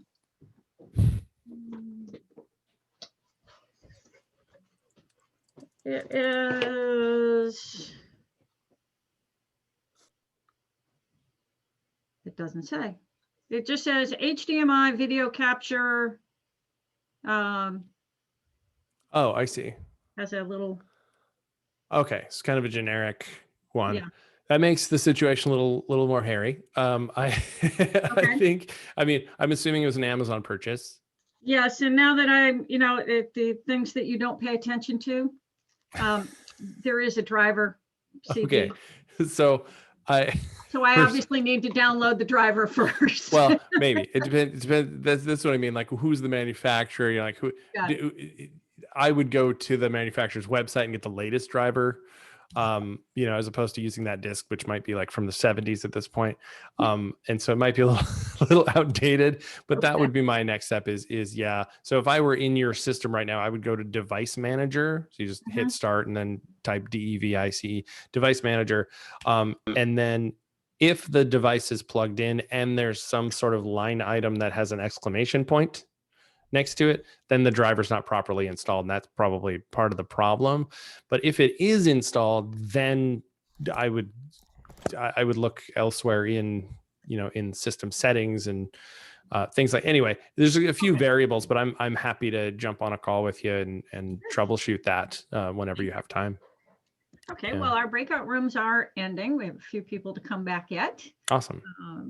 I hope you all had some good conversations, had a chance to connect with another one of our members. That's always good. And now you can uncross your paws. We have earned a break. Yay! So you can go refill your coffee, go take a bio break, or as a friend of mine refers to it, is reset the fluids in your body. Go pet the cat. Matt, you can go kiss Holly. Oh, And thank you. so I might do that. there we go. So we'll see you back in 10 minutes. I'll put a timer on the screen so we'll all know when we're due back. Awesome. Thank you. Yes, very nice, very nice. I'm really enjoying it. It's stimulating. Yep, it is. And I was thinking, as I said to her earlier, you probably should mute me. I don't know if I can do it.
Matt, you were so still. I thought, oh, that's a great screenshot.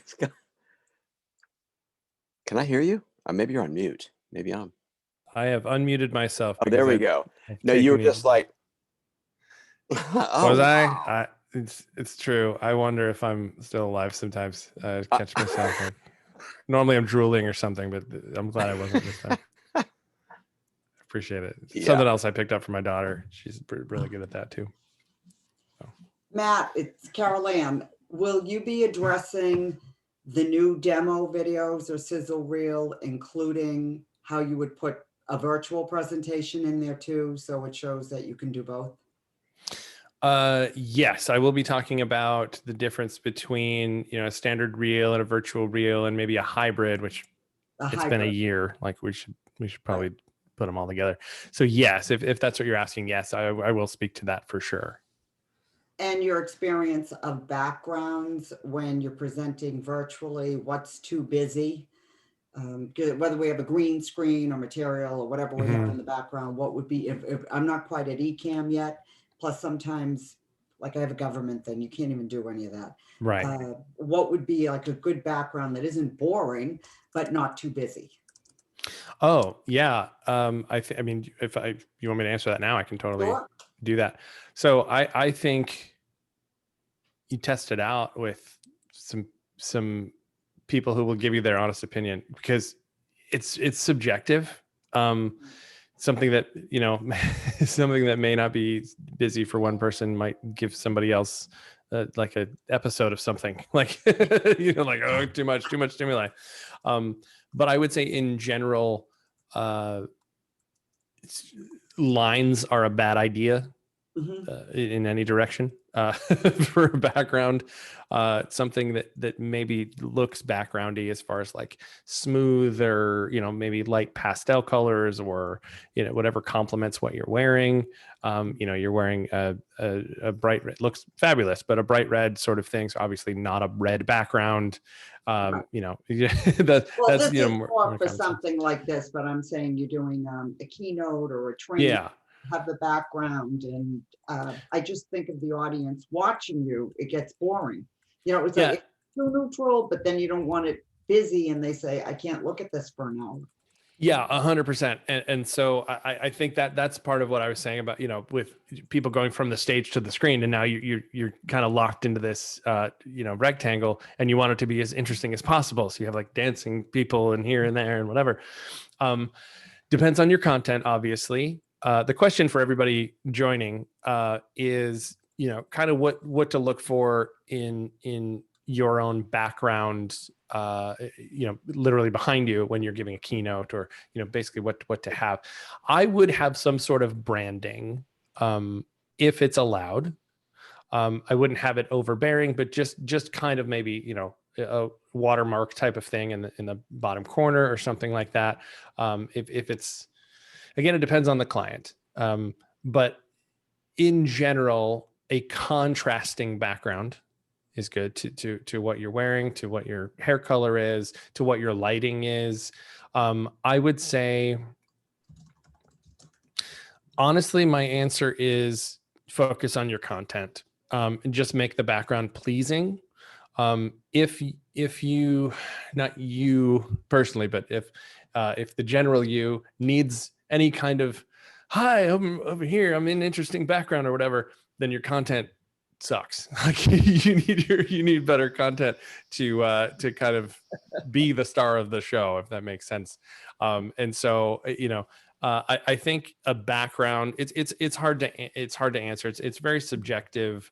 As long as it looks, I say professional, in that here's a way to go. So if you were to put a lamp behind you, like that you can't see, but that would cast kind of a gradient sort of thing. Everybody, you know what a gradient is? So it's basically going from a light color to a dark color, or a dark color to a light color. So it's kind of a, I'm trying to think, like on this guitar. So knew I'd get the guitar out somehow. So like this guitar, right, has a sunburst sort of thing. So it's kind of has this color, and then on the outside, it's a darker color. So imagine that in a full screen light sort of situation where it's kind of branching out, and it's kind of like the sun is behind you with just its colors, but not its brightness. And so that's a very pleasing thing, and a great background to have for a presentation, along with maybe, in OBS or even in Zoom, I think you can have an overlay of just whatever your logo is, or, it's kind of a storefront for you. So a little bit of branding and a nice background. So I feel bad. I don't know if, Caroline, if that actually answered your question. So it's very subjective. And again, like you said, depends on your client, what they would allow. Some members, or viewers may have issues, so it really depends. But it's, as long as it's contrasting with the foreground, with whatever you're wearing or your hair, and looks pleasant and maybe symmetrical, I'd say those are the only criteria to have for a background. I feel like I'm monopolizing the time. Are we back? Yes, we are officially back. Okay, awesome. So we have about 50 more minutes. I think we can, since we have had a lot of questions, I think we'll combine the fireside chat with your finishing up. So Sure. we can go to about 10:50. Okay. Okay, perfect. We have, I think one of the things that would be helpful for our group here would be if you could kind of, for those that have not really gotten into video yet, give a quick, this is how you get started. And then maybe for the second group, the ones who have video, how do we take it to that next level? Okay. What should we be thinking about? Sure. Okay. So that first thing, so for beginners, you have a phone, use the phone. Again, sometimes phone footage, assuming it's an iPhone and not like some off the wall Android phone from, anyway, you know what I'm talking about. Something with a decent camera. So any like iPhone in the last, I don't know, 4 or 5 years, any Samsung phone, in that same amount of time, will shoot in 4K. It's more than enough, assuming that you have good lighting. So again, if you are trying to go, money is a question. So does this beginner have a budget? If you don't have a budget, we'll just work with that. Natural light. So obviously, if you're going to record something, be in front of a window on a good day. So that takes care of your lighting. It's going to be automatically pretty much even. And so you don't really need to spend much money, if any, on lighting. And so even a webcam, like I have a Logitech C920 here, which is a very popular one. Some of you have the Logitech Brio. So you can use that absolutely, as long as, again, you're in front of natural lighting. So that takes care of lighting, lights, camera, and sound is, I mean, honestly, Yeti microphones are a good option. And those are fairly inexpensive, $150 or so to get a decent microphone. But I would also, go into, audio is a little tricky because there's so many options. But if you're looking for kind of a simpler option, I would go with, something like this or a Yeti or something. Even if it's in the frame a little bit, I think the audio quality is going to be more than worth it. So if I have it down here out of the frame a little bit, you can kind of, well, that doesn't really help, but here. So you can't really see it, but can you hear me pretty well? Yeah. So as long as you position it in such a way that works visually for you, it's going to sound great. It's just going to take some tweaking. And again, if anybody needs help with that tweaking, I live and breathe this stuff. So please give me something to do. I'm really happy to help. in that way. So so hopefully that answers for a, you know, kind of a quick way to do it. So basically execution wise, you know, you're going to either record on your phone in selfie mode, which should be fine, or you can easily connect your phone to your computer, like especially if you have a Mac and an iPhone, and there's software like let me see, it's called EpochCam, EPOCCAM, I think, and Elgato is the company that makes that. They also make very, very nice lighting equipment for gamers mostly, but it works well for non-gamers like me as well. And so it's a reputable name, and they definitely make some good stuff. And it's like $7 on the App Store, and you can just, all you got to do is connect your. You can even do it wirelessly, actually, and just connect through the wireless network and place your phone anywhere you want. Without having to physically attach it to your computer. So there are a number of ways you can do this. And so, you know, I think that pretty much covers it, you know, as far as lights, camera, sound, and, you know, as long as you're recording, here's what I would do. I would record anything and everything that you want. I wouldn't worry at all about screwing up. I wouldn't worry about, the less you worry, the better you're going to come off on screen. So that's easier said than done, especially for me, because I was pretty nervous about this presentation. Still am. Couldn't tell. But you guys are fun-loving people and haven't tortured me yet, so I appreciate that. But the day is still young, so feel free to get ideas there. But yeah, so as far as a quick start for, you know, beginners, use your phone. You may have to invest in that microphone, but it's going to be a worthwhile investment. Again, let me know and I can help you figure out what works best for you, audio wise. And like I said, you've got the camera, you've got the processor, which is basically the computer to kind of handle it all. And yeah, so as far as capturing things, that's the easiest way to do it. Does that answer the question, or am I missing something?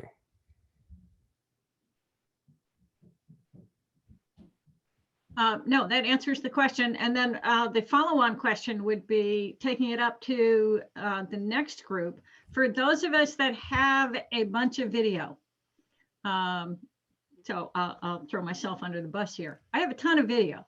Right.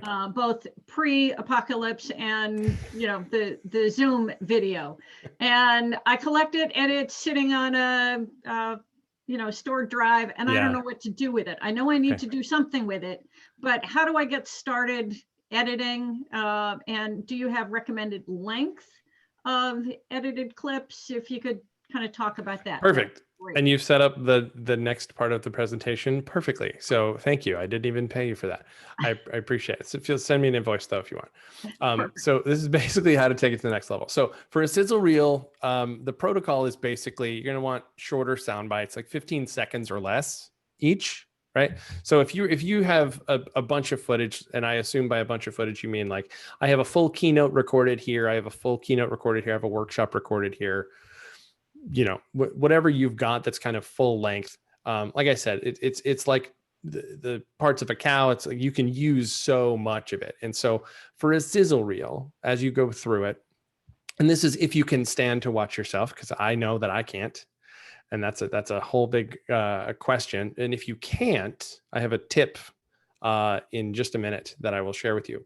But basically, for a sizzle reel, you're going to want short sound bites, 15 seconds or less, no stories, unless the story can be kind of edited or summed up in a 30-second time frame.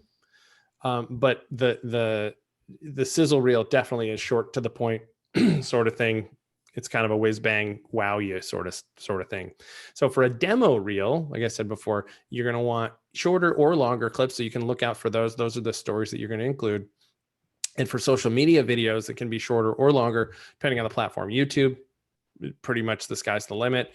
Instagram is going to be a little bit shorter, and TikTok 45 seconds or so, right? If you're going to do that. So those are the lengths of clips that you're going to look for. But as you go through it, you know, you're going to kind of see the different ways that you, again, if you can stand to watch yourself, you are presenting things. So generally, like, short sound bites come after a story, you know, when you're kind of summing up the lesson involved in that. So you just want to keep the lesson part, unless the story, again, can be summed up in 30 seconds to set up that lesson. But generally, that's the sound bite that you're going to want from that. And so as you're going through it, you know, you're going to be looking for, you're going to have to put yourself in the position of a meeting planner or meeting professional, basically. And so a meeting professional is basically thinking, what group would I hire this speaker for, right? It's a pretty critical question. Like, what group would you hire this speaker for? How much would you be willing to pay this speaker based on this video? You know, and so it's a balance to strike between providing useful information, you know, a little bit of what you do, why you do it, without giving away your secret sauce or too much of your intellectual property there. So it's kind of a balance to find that there. You don't want to include every point that you make, even if they're amazing and they're all 15 seconds or less. You know, save some for the after you get booked, you know. So I would think my main protocol is in a sizzle reel, I generally like to have at least 3 different events, 3 different filmed events or recorded events if you're talking virtual. Ideally, I'd like 3 stage and 3 virtual, where you're in different outfits, you're in different backgrounds, different stages, that kind of stuff. Meeting planners are going to look for the biggest stages you've been on. So generally, if I'm creating a sizzle reel, a vast majority of my sizzle reels have big stage in the first 10, 15 seconds. So you got to get that attention, because if you don't, they're moving on, right? Like, you know, your attention span on YouTube. So imagine somebody who's watching YouTube videos all day long, or watching videos all day long, next. So you got to capture, you know, big stage, get your credibility out there. You know, so that's the kind of stuff to look for too. And that's another kind of tip is, even if, let's say you have a zoomed out angle, it's good video quality, but you can't really hear the audio, you can still find a way to use that visual to give the impression of, wow, this person was hired for a big stage. This person knows what they're talking about. And they don't even have to hear you. They just see you on that big stage in the first 10, 15 seconds. And that checks the box for them, if that makes sense. So that's kind of, you know, part of what to look for as you're going through all of this footage is those, you know, 3 categories of things: the sizzle reel clips, demo reel clips, and, you know, YouTube sort of stuff. And they'll fall into the purpose of, you know, why am I hiring you? What is your differentiator? You know, that's a big one to show. Why am I hiring you versus somebody else in your space? So you want to have clips that show that for sure.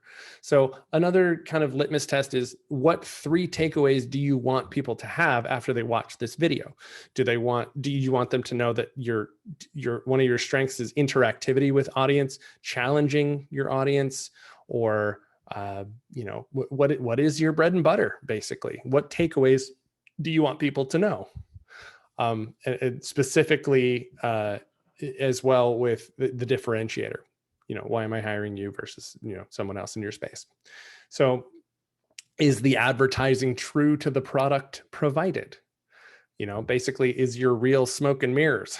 Is the client going to get what you're portraying yourself, you know, to be? In most cases, yes, because obviously if they're sound bites from you that you said, then that is great content and it's going to be true to what they're, you know, booking. But you also definitely don't want to make yourself seem like more than you might be if you're not going to show up with the same thing that you're putting out there in your demo video. So does that make sense to everybody? We have a couple of related questions to that. If we are going to show clips of an audience, do we need to get a signed release from the audience members? The short answer, if you don't quote me on it, please, is is no. The general rule, and strangely, paparazzi operate by this rule. If a person is in a place where there is no reasonable expectation of privacy, so like even a conference, then it is totally fine to do that, because that's technically a public event, even if you paid to be there. There's no expectation of privacy. You don't own the room and are like keeping people out. And if somebody comes in there and takes a picture of you, yeah, that's kind of, it was your domain there, and that's not really allowed. But if you're an audience member at a public event, even if you paid to be there, in my experience, that's my little disclaimer, and I've never had a problem with it after filming speakers for 5 years straight here.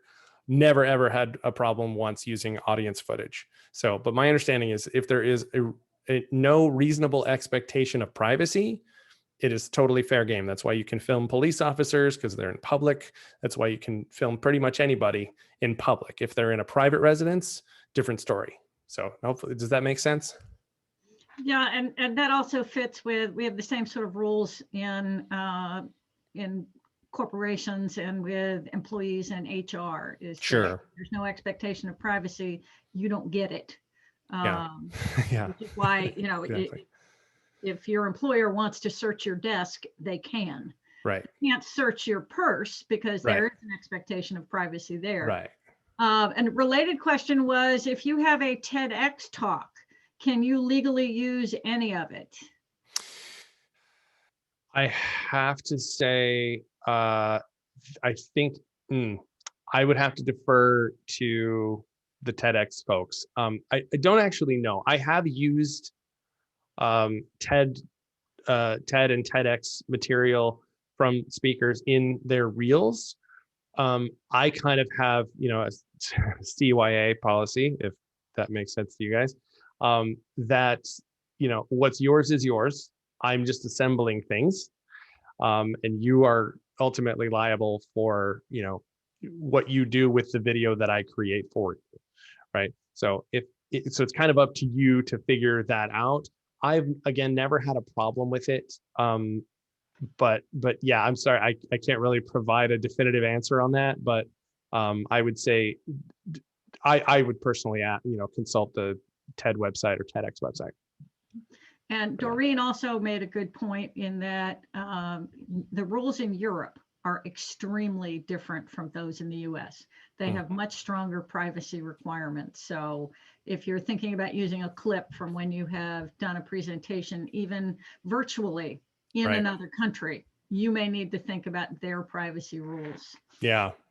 Yeah, for Another sure. question we got in the chat was, do you have a recommendation on a Windows-based video editing software? Yes. And so I will get into that, options for both actually in just a second, too. So I'll get to it now.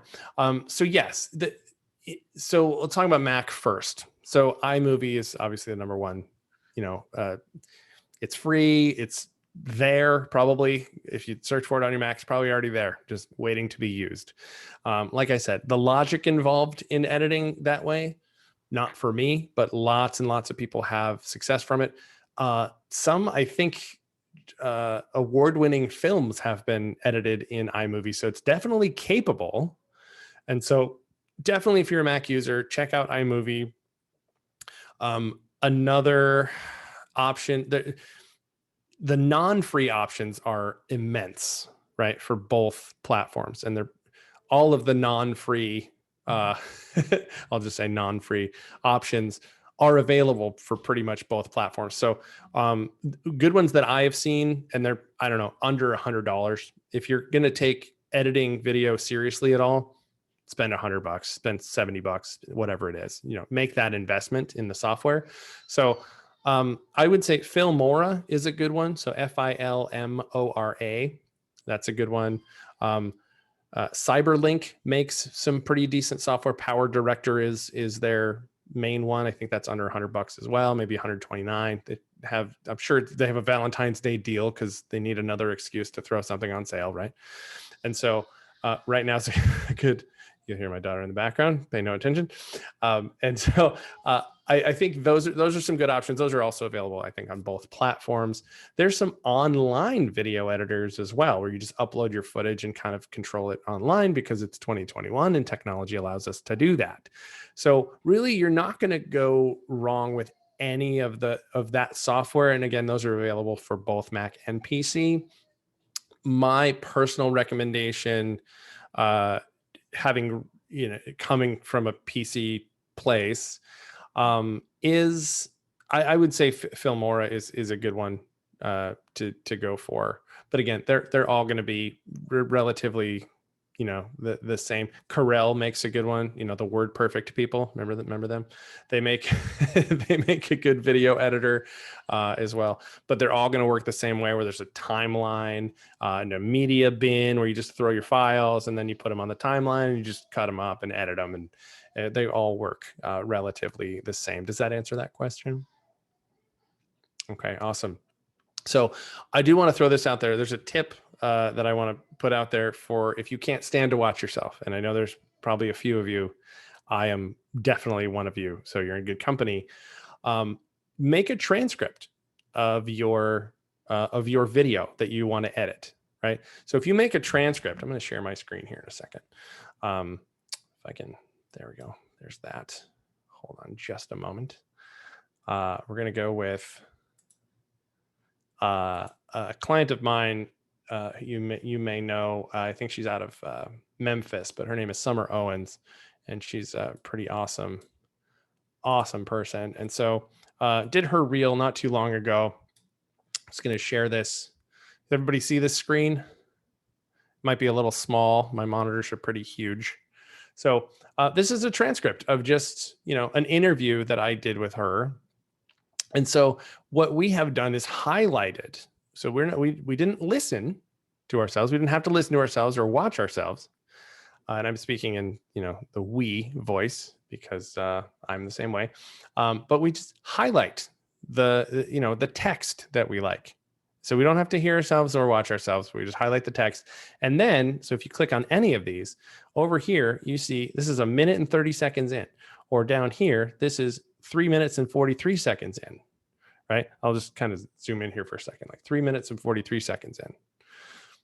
So then you just go to your editor, your video editing software, and go to that place and just cut, So you don't necessarily have to watch yourself as you comb through all of these things. First of all, did everybody see this page and kind of see how that works? This is just on Temi. Are you in, Matt? This is just on Temi. This is Temi.com. It's owned by Rev.com, but I don't know, I think it's like 10 cents a minute for transcription. But any transcription service is going to do that for you. Like Otter.ai is a good one that's a monthly, $10 a month. You can get like 6,000 minutes transcribed. It's actually very cool.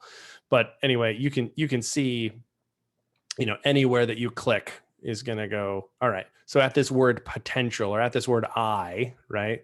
So at this word I, when this phrase starts, and these are sound bites, I want to help them understand themselves, understand potential, understand how to deal with it. So she works with, youth, and just kind of,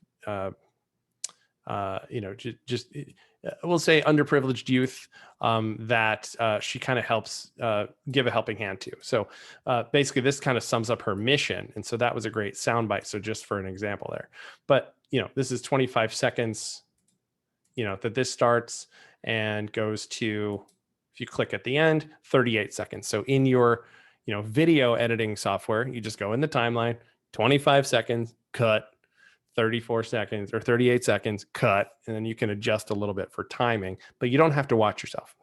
So you can at least get that far in selecting clips just by doing some transcription.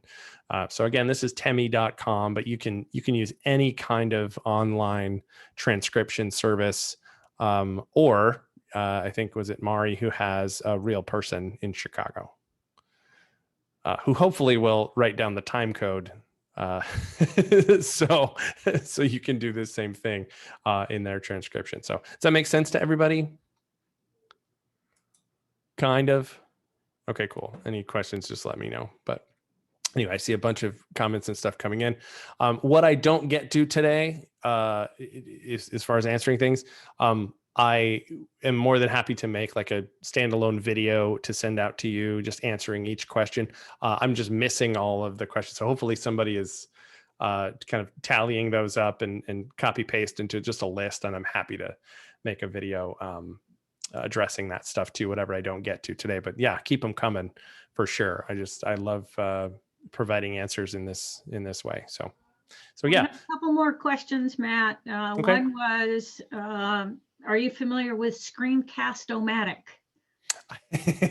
I am. And I gotta love familiar. that name. It just reminds me of Saturday Night Live and Bass-O-Matic. Oh my gosh, yes. It reminds me of the comedian Gallagher and the Sledge-O-Matic, I think it was, where he just had watermelons and just the whole first 3 rows had like garbage bags. So that's interesting that we it reminds us of completely unrelated things. Yeah, Screencast-O-Matic is basically a screen recorder. It's a video editor as well.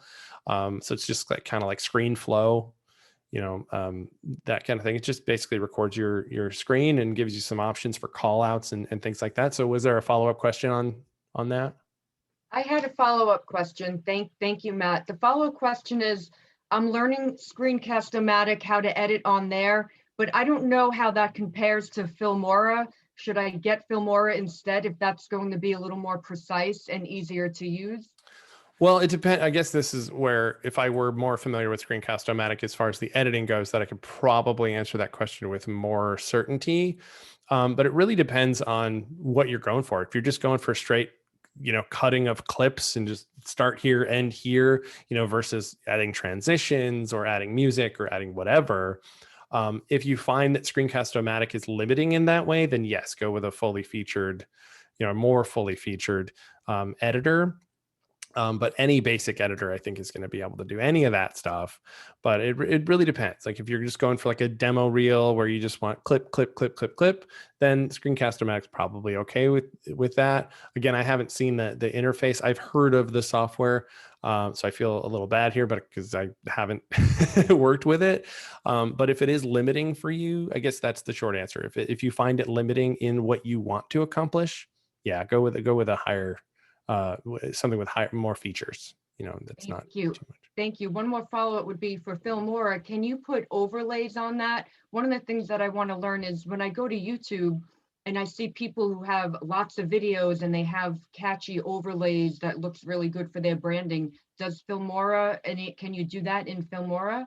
Yeah, any of those, they're called nonlinear editors, basically NLEs, that you can have layers. You can have your base clips, and then excuse me, you can have like a lower third title on that. You can have some anything you can. Yes, I should have just said yes. That is the yes. Thank you. I tend to be a little more expository, which is why I'm obviously behind in the presentation. So, but perhaps I can come back at some point and we can have more Q's and more A's. So hopefully that answers that question for you, Tricia. Thank you. Okay, awesome. No problem. So yeah, so that transcription tip, I'm glad somebody likes that. Were there any questions on this particular subject before I move on to the rest of the presentation? Okay, cool. So virtual reels, I do want to talk about this. Obviously, since the apocalypse happened last March, it's been pretty apocalyptic for me. Like I've been serving speakers for 5 years, and since you guys took a big hit, so did I. But I'm loyal. I'm still with you. But there has been a rise in I think that the first thing I did when pandemic hit was, okay, let's do some virtual reels, and they were a big hit, and it's awesome. And so the difference for the uninitiated, basically your standard reel is stage everything that we did before March of last year. And then your virtual reel, which could be a separate one. This is what I'm talking about. It could be separate reel, like a supplemental reel to go, hey, I also do my content here, but here's me doing it on stage. And if you want to see me doing it on screen, watch this. That made more sense toward the beginning of the pandemic, when it was kind of new and we didn't know how long the thing was going to last. And it may be, it may have been just the supplemental reel that you needed. Now I recommend doing a hybrid reel. And we don't really need to call it a hybrid reel now because it's kind of what we do now. And so you can show in one reel, even if it's, less than 4 minutes, doing the same content.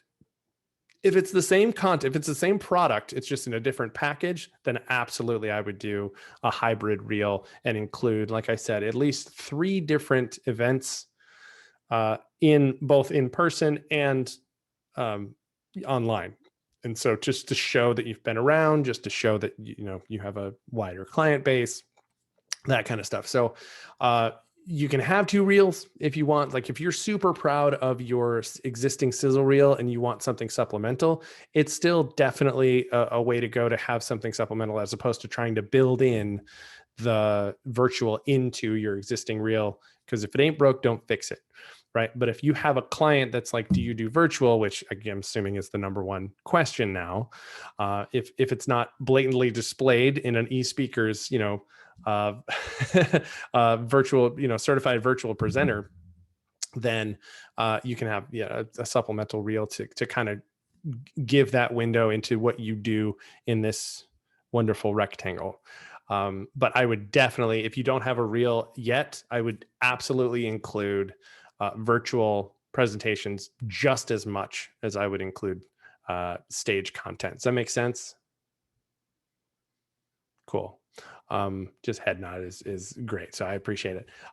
So my personal recommendation, like I said, let's combine the two, to a hybrid reel. Call it a hybrid reel. Don't call it a hybrid reel. It's just your reel at this point. So you're going to want to pack as much into a short amount of time as you can to get booked. So, but whatever type of reel that you want, it needs to do the following: show your expertise, display interactivity and interaction, having social proof with audience reactions. Those are huge. Those are great. A little harder to show on a virtual presentation because, again, there's that reasonable expectation of privacy because you're in your own home, right? So there's that question, like this is a public event, but your physical location is home. So applying, the expectation of privacy rule to that, like if you were going to show, a wall of people, I personally would err on the side of caution and get those people permission, because this is kind of a new thing. I'm not even sure where the legality is there. So if that makes sense, as far as including audience interaction and reactions from a virtual event. So I got to kind of plead the fifth on that. You have to look that up, but I would definitely get permission if you're going to use anybody's reaction in your reel as an audience reaction sort of clip.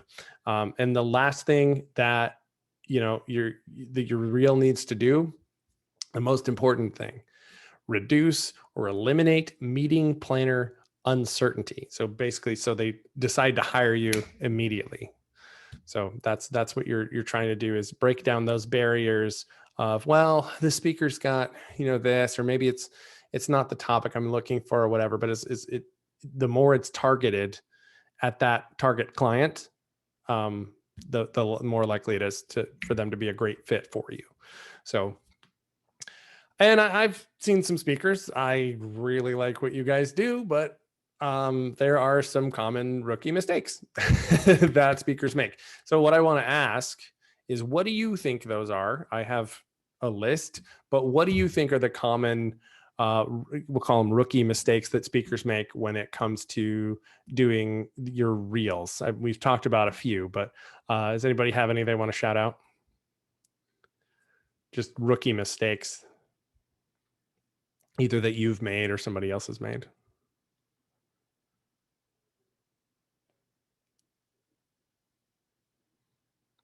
Okay, we're all perfect. That's cool. I like that. I think maybe we have some comments coming in. But yeah, secret suggestion too long. Yes. Voiceover instead of speaker. Roger, let me ask you about that. Is that in, can you expand on that? Well, I don't know if it's a mistake. I'm just trying to be a helpful president here, man. I appreciate that. Well, it's when we, Matt Bauer is a great speaker. We've seen him on stage in Vegas, in Orlando. Well, why isn't Matt Bauer telling me that versus this voiceover hired guy? And I think the other mistake is it's just the voiceover or the speaker talking about themselves the whole time versus showing us the speaker in action. That's a fantastic point too. And it is a bit of a balance. I say this because I've done voiceovers for so many of the reels that I create. This microphone helps a lot. And so, it really, depending on the position from the mouth. So I think it comes in hand if you have like a lot of accolades, if you have a lot of stuff to talk up, which that makes it sound, like I'm trying to be something I'm not, but it's not. Like if you're a CPAE, if you're a CSP, if you graduated, magna cum laude from, for like whatever you want to feature, like it might look better if it's not you going, and I do this, and I did this, and I did this, and I did this. So that having that voiceover, that objective third party, does help as far as going, you've seen her on, I'm dating myself here, but you've seen him on Carson, you've seen him on the Tonight Show, like all of that stuff. Like I totally understand your point, Roger, with as far as like, why isn't this person telling me this? Well, there is, I think, a fine line to walk between like, look at me, I'm so cool, and I've done nothing, and just kind of not so much done nothing, but here, I hope this speaks for itself. So I guess it really depends. Like I see your point, but I think that may be why some people choose to use a voiceover to kind of set that stuff up. But I get both sides. I get both sides of it. I personally would prefer to see what I'm going to get if I book you. Like, I'm not going to get this announcer person. Like, why am I hearing that person? Right. But it really, again, it's going to depend on your target audience. So does that answer your question? Really great point. Yeah. It's okay, much awesome. better to get endorsements from somebody else than tooting your for own. Sure. It takes the, let me see, how do I want to put this word? Arrogance. Your word, for sure. It takes the arrogance out of it, or risk seeming that way. Yeah, that's what my voiceovers have done for people who like Mary Kelly, for example. She's written like 14 books.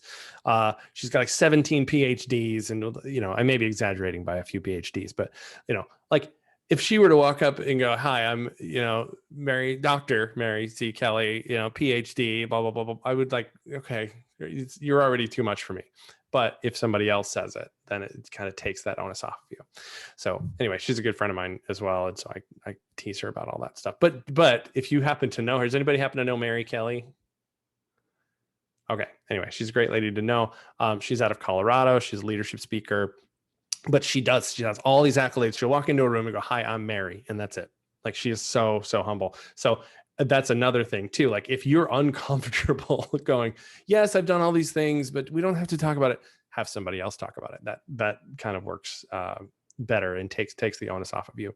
So anyway, I see we have some more mistakes. Hard cuts, not faces or dissolves, phaser, poor audio quality. Mari, can you expand on the hard cuts, not faces or dissolves? Yeah, when it gets really choppy, where you feel like you're, it's, I guess to a certain extent, there's some aspects of that are a video technique, mm-hmm. right? Where the camera is always moving around and things, right. Some of us get sick to our stomachs when we watch videos like that. Yeah. But where it's too choppy, where you feel like, where am I? Where am I going? Gotcha. As opposed to something that's smooth, and certainly as a professional editor, you use all these techniques. But I think sometimes that to me distinguishes a well edited video versus a not well edited video. Yeah, and that's a fantastic point. And I do take a huge grain of salt when editing that way, and we'll call them jump cuts. So it's basically, you know, any YouTube vlogger these days, that's exactly how, you know, it is. It's just a straight cut, and background could be different, but they're just right into their next sentence, right into the next sentence, and it can be hard to follow. So and I'll talk about this in a minute. I know we have 7 minutes left though. But the power of music, you know, I edit to the flow of the music. So I go way overboard in selecting the music. And so if that kind of style doesn't really fit the flow of the music, then definitely we don't use that. I would say the only time to use that, not that this was the question, but the only time to employ that strategy is if the points are easy enough to instantly understand. They don't really require some mental processing. I'd say that's probably the rule of thumb for all clips in your sizzle reel, is because you're going from point to point to point. You don't want people to get stuck on any particular one. It's got to be easy to understand, instantly recognizable, and just instantly processable. And you know, jump cut editing could work well there too, but it really it's to taste, I guess. So it really is going to be how it might come across to an audience member. And again, if there's music, it may conflict because the flow of that might be faster than the music flow is, if that makes sense. So yeah, I would definitely take a big grain of salt when editing that way. But yeah, definitely that can be a detrimental thing to a reel. So okay. So, and poor audio quality obviously is a huge one. So yeah, for sure. So I'm going to wrap up real quick here. So yeah, so bad lighting is one. Old cameras generally mean old looking footage. So, but anything in like the last 5 years, even a phone or any kind of camera, I think is going to be totally great.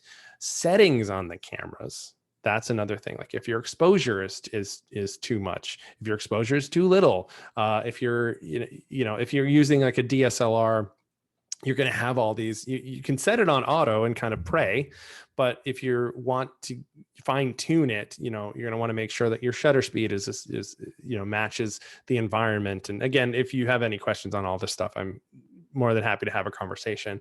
But you know, those kinds of things can really ruin some video. You know, dated graphics, something that looks like it's out of the 80s or 90s, you know, as far as call now, you know, operators are standing by, sort of big blue screen sort of thing, like that's maybe a bit of a turnoff in 2021 here. And again, bad audio I have here as well. So yeah, absolutely. And so there is a misconception too that speakers, to make a reel, you just need to condense, you know, and make a 3-minute version of an entire keynote. That is not the case. You know, meeting planners look at that and go, okay, what else have they done? Nothing else? Like they just had the 1 gig. That's okay, great. Well, I guess we'll be their second gig ever. So it's not that, and I'm sure nobody here has that misconception, but I have seen it. I have seen it before. So. And we talked about editing software. You know, again, if you're on a Mac, iMovie's a great way to go. If you want something different, Filmora is great. There's a free one called Lightworks on Windows. Again, you're kind of going to get what you pay for. So if you're going to take the plunge and edit your own video, invest in some software for under $100. But it can get pretty involved, which is, I guess, why I exist. So, but more than happy to take a look at anything you might be struggling with as well. So the only other thing that I had, you know, on my agenda is to go through a reel and kind of critique it. We don't necessarily have time for that now, but I'm more than happy to do that either on my own, on your own, or, you know, if I'm lucky enough to get asked back here at some point, we can totally do it there and answer more questions. But that's pretty much it. We don't have time to go through that, but yeah. Could you answer one final thing? I can answer anything. Where is it appropriate to use your video testimonials? When is it appropriate to use video Where do you testimonials? put them? I've seen demo reels that it's like a testimonial reel and they have an intro and testimonials and a little clip of the speaker. Can you put a little of that in a sizzle, in a demo, or do you keep it separate? Well, a demo is really, it's up to you what to include, but in general, it's more of a no frills, get yourself out there. Here's a clip, here's a clip, here's a clip, here's a clip, here's a clip. Here's a nice thing that somebody said about me. Here's another clip, here's another clip, here's another clip, here's another thing somebody said about me. Excuse me. So you can definitely include them. It's not out of place to do that. I think testimonials are the most, I shouldn't stop a sentence there. I think testimonials are one of the most important aspects of the reel, because it's basically an Amazon review, right? For a product that you're looking at. So if you're looking at a product, you're like, I don't know, is this going to work? Does it work for other people? 5 stars, 5 stars, 5 stars. Okay. You're going to push that buy button, right? Same thing. So written testimonials are great. Video testimonials are better. They have way more conviction. And in fact, I would venture to say that video testimonials, self-filmed video testimonials, as opposed to having like a videographer like me, which if you'd like a videographer like me, I'm available, but to having a videographer like me kind of go, okay, here's the microphone, now say something good about this person, right? It seems more forced, but it seems less forced if somebody took time out of their day, even if it's 30 seconds, with their phone and just recorded something with the phone audio. And it may sound, maybe be some stuff in the background, but these are real people giving their real thoughts. And that's what meeting professionals are looking for. So does that help out, Carol Ann? Yes. Awesome. That's great, Matt. And I want to make sure we finish up with a couple of questions that we did have. Okay. So I will cut short my closing comments to make sure we get to these questions. No worries. One was with a Canon DSLR.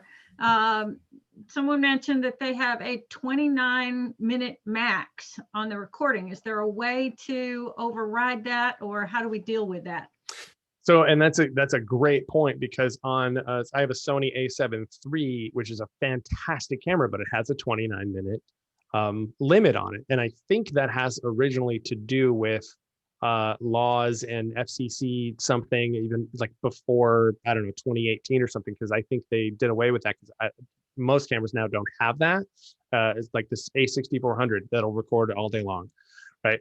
So to get past that, the only way that I have seen to get past that is to either have an external recorder, like something from Atomos, ATOMOS, which is going to run you at least $500, or recording with something, connecting it to your computer somehow. And I know I was just talking with Jennifer about an issue that she's having connecting, but basically, you're going to have something that converts an HDMI signal from your camera to a USB signal for your computer. And so the thing that I recommend for that is from Elgato, ELGATO, and that's called a Cam Link. So CAMLINK. There's two versions of that. There's a Cam Link and a Cam Link 4K. I think both are under $100. Well worth it. I have one connected to my computer right now for a that A6400 here. But since you're recording from just the signal of the camera and not, so that recording limit happens when you hit record on the camera itself. So there's no way around that if you're recording with the camera itself, because that's a built-in time limit. But going through like the Cam Link is just going to be the signal. So when you're running OBS or ManyCam or Ecamm, it's going to show that signal, and you can record for as long as you want within that app, which is taking the signal. It's basically the same thing as recording on the camera, but recording on your computer with no time limit. So that's the only way that I have seen to get around that. Great, thank you. And I just posted a link to the Elgato Cam Link on Amazon. Awesome. The other question we got was, where does OBS fit into all of this? Do you use it when you're recording? Do you use it when you're editing? You don't use it when you're editing. That's a great question. You use it for recording, and mainly it's for recording Zoom presentations. It's for recording anything that you're filming with your computer. So generally virtual content. And so whatever whatever you're recording with your computer, that's what OBS is used for. It's really only used to set the stage, to set your virtual stage here, to have any video components that you want, visual components that you want on the screen at any given time, at the time that you want them. And if you have other audio sources or something, a secondary microphone, or if you're doing an interview with somebody, something like that, you can add that into OBS and have it still appear on that one video and audio stream that you're recording or going to Zoom or one of those. Does that make more sense? Another question was, is Filmora from the Wondershare company? Yes. Okay. And another question was, are you familiar with a Mevo camera? I am. That's one that I believe follows you left and right. I think whoever asked that, I think, yes. I've seen ads for it. I think the limitation that I immediately found on that is that it is just left and right. So a lot of cameras now, like there's one called, oh my gosh, Obit or something like that. It basically, it's very small and just follows you around and just tracks your face, and just moves with you. Whereas the Mevo, I'm going to look it up here in a second just to make sure, just goes left and right, which is a little limiting. If you find yourself doing this, you're going to go out of frame. So yeah, it is the, let me see, all-in-one live streaming camera. Oh, I think they have a version that moves with you, but this, as far as I can tell, is just a very wide angle camera. And so I definitely think that it's good. What was the actual question? I'm sorry. I was just, are you familiar with the Mevo camera? There are a variety of cameras that track you. I had looked into some a while ago, and a friend of mine had said, look up filming horseback riding, because apparently there are a lot of people who like to get pictures of or movie of them when they're riding their horses, and obviously and they don't have somebody there, so they'll just mount a camera on a post, and it will capture them in the riding ring. Yeah, basically, yeah. And there was a something called Solo Shot too that does the same thing for the equine industry, and then it kind of branched out into like stage performance and things like that. Anything that's moving, it'll just track you.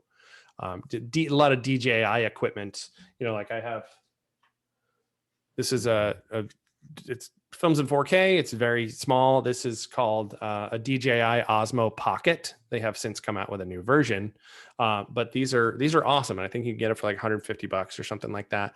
They work on little SD cards, micro SD cards, and they'll basically, if I turn it on, if it has any juice in it, it's doing this whole thing here.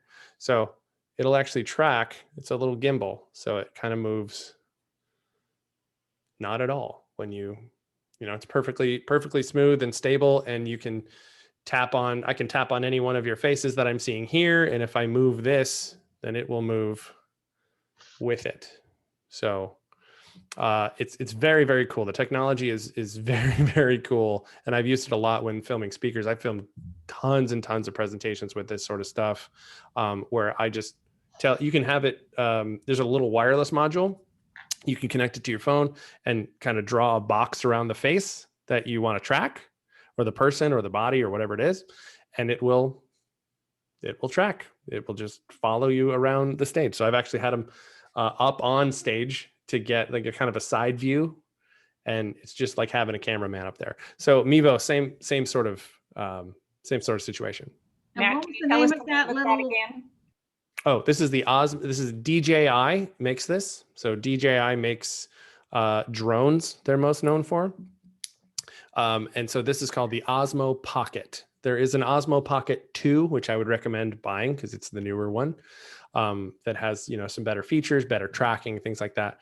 But you can still get the original one for a bit of a discount. Yeah, not a lot of filming going on these days in my neck of the woods. So I'll sell you mine if you want. And my last question would be, do you have some recommendations of what you would consider to be great demo videos or sizzle reels? And maybe there are some that you have done that you could point us to go look Everything that I've done. Come on. No. Yeah, absolutely. I can send, is that something I can send, you a link and you can kind of distribute it out.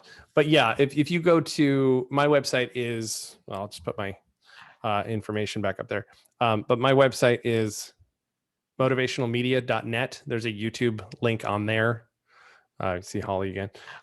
But speaker.video will also get you to the same place. But there's definitely toward the bottom a YouTube, to see all the reels that I've done, both sizzle and, demo and virtual.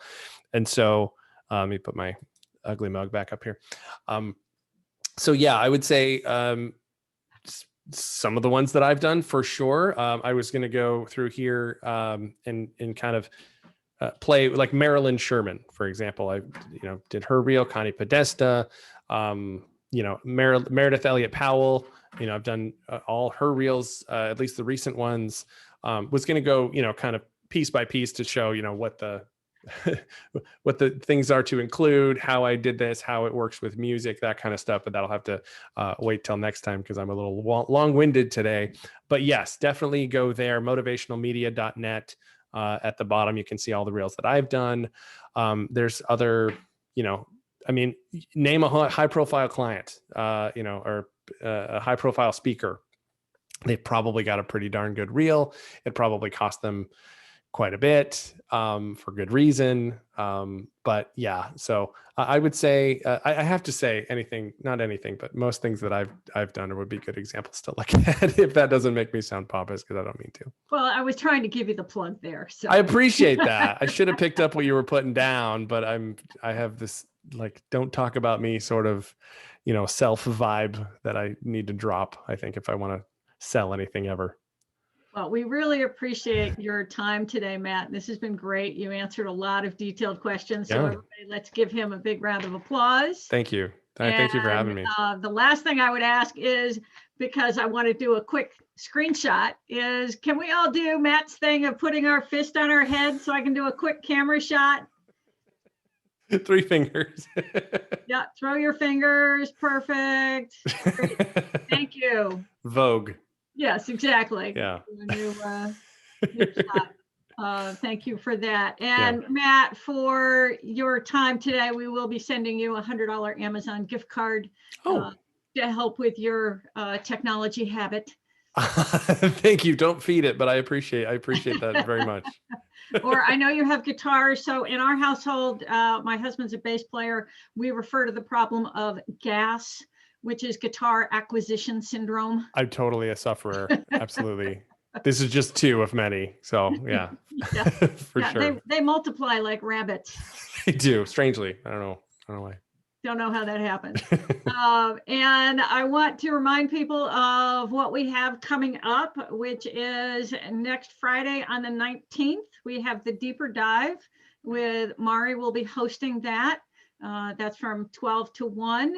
And it will be answering more of your questions around this topic on video and the demo sizzle reels. Then on the 26th, not the Friday after Mari's session, from 3 to 4, we have our professional speakers mastermind. Anybody who is a professional member of the chapter can join us. You just have to register on our website. And then March 5th, Matt is doing the fireside chat with 3 different speakers on how they got started and what they would recommend for other speakers, maybe even adapting to this virtual world, because I think we all feel like we're starting over again. And then Mari, if you could chat to us a little bit about the video event again, that would be fabulous. So clearly from what we've talked about here today, video is an essential part of any speaker's business. So Matt has really delivered that message loud and clear. And we have the opportunity for you to be able to create a short professional video. Your finished product is 2.5 to 4 minutes long, professional videographers, and at a very, very, very reasonable price. So if you haven't already signed up, we still have a few spots available. We'd love to have you there. You'll have the opportunity to do 2 educational sessions with us. We start the first one next Thursday and the following one 2 weeks later. and you'll have one-on-one time with the videographer to be able to storyboard and plan your video. Do not miss this opportunity to get a highly polished professional video at an incredibly reasonable price. So please join us. Sign up today.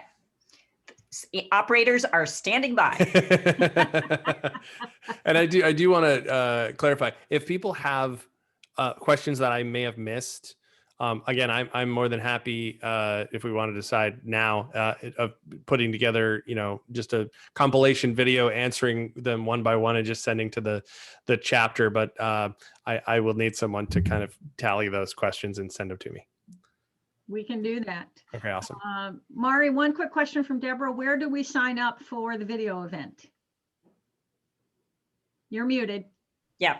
So as of today, members, professional, legacy, and associate members can sign up. Monday, we open this to the general public. So if someone is a guest here and has not, is not a member of our organization yet, there's an increased fee over the members have one fee and the non-members have another fee. But Monday, be on our website, and members today, you can go and sign up. So it's nsaNewEngland.com. Perfect. Well, thank you very much. Thank you very much, everybody. And let's give Matt one last round of applause. Yay. Thank you so much. Valuable. I appreciate it. And woo, woo, woo, woo. Now we are going to do just a 30-minute session coffee break, just to chit chat. So those who want to stick around for that, please do. If not, you are free to move about the cabin. And have a wonderful weekend, and we'll see you at our next event. Thanks, Matt. Thank you. I'll stick around if you guys want to. Great. Yeah, we'd love it. We need a song. We need a little girl. Yeah, where's the singing part? Well, if I get the little girl down here, she's going to grab at this microphone and do all kinds of crazy stuff that will be cute to you, but maybe a little less cute to me. But no, she's eating something, I can tell, and running around, so she's fine. But guitar's back there, so I'll take requests if you have them. Yeah, for sticking around, do we get the benefit of hearing you sing? I think Wichita Alignment comes to mind. Oh, that would be fitting, but no, that's not one that I do. But if you pick one that I do, I will do it. Let's have Deborah and Matt jam. That would be great. Deborah, what's your oh, well, obviously harp is a thing. Clearly. Yeah, I don't. What is that the only instrument, or did that branch off from something else? It did branch off from the concert harp and also a piano, but this is I actually had this custom built so that I could wear it and travel with it. Nice. It's an electric harp, yeah. Oh, awesome. Okay, yes, I've never played with a harpist. Is that the right term? It's good enough, yeah. It's an instrument I could never ever dream of being good enough to play. I play guitar so I don't have to sing a cappella. That's basically the reason I play guitar. A good reason. So what do you sing? Do you sing folk music? Do you sing your originals? What do you sing? A little bit of everything. The originals rarely see the light of day. Mm-hmm. Of course, self-esteem, self-confidence. But yeah, mostly covers. And so what I did on cruise ships was basically played several hours pretty much every night. I also did a Michael Bublé tribute show on the main stage here and there, and so I don't mix the two necessarily. It's not a whole lot I do on guitar. That's also an old standard, but yeah, that was super fun. But yeah, anything really from something from the 50s to today, John Mayer, Elvis, if you pay me enough, I'll do some of that. What do you sing to your daughter? Oh my gosh. It's a cappella, and it's when she goes to sleep, but it's a song called Baby Mine, which is from Dumbo. Originally. Really? And there's a singer named Alison Krauss, who, if you haven't heard of her, Sure. man, you're missing out. Yeah. She has like the sweetest purest voice that I've ever heard. I fell in love years ago. But anyway, Alison Krauss and Union Station, they do a version of that. And it's gorgeous. So I sing that to her every night. You Are My Sunshine is a Let's classic. do that. I You Are love My it. Sunshine. Oh, It's my favorite, but I know we can't, I know that there'll be latency and we won't actually be able to. yeah. You won't be able to sing along Yeah, necessarily. but that is one of my favorite songs. Which one? You Are My Sunshine. Oh, You Are My Sunshine. Sing it? Can we sing it together? I don't think we can sing it together. We might be able to sing verse after verse. Yeah. Because, Let's see what we got. and I'm singing it in C. How about you? Wow. C. All right. You are my sunshine, my only sunshine. You make me happy when skies are gray. You'll never know, dear, how much I love you. Please don't take my sunshine away. Take the next verse. See, that's the one I always forget is the It's next the bad verse. Oh, it's a bad verse? Oh, Well, wow.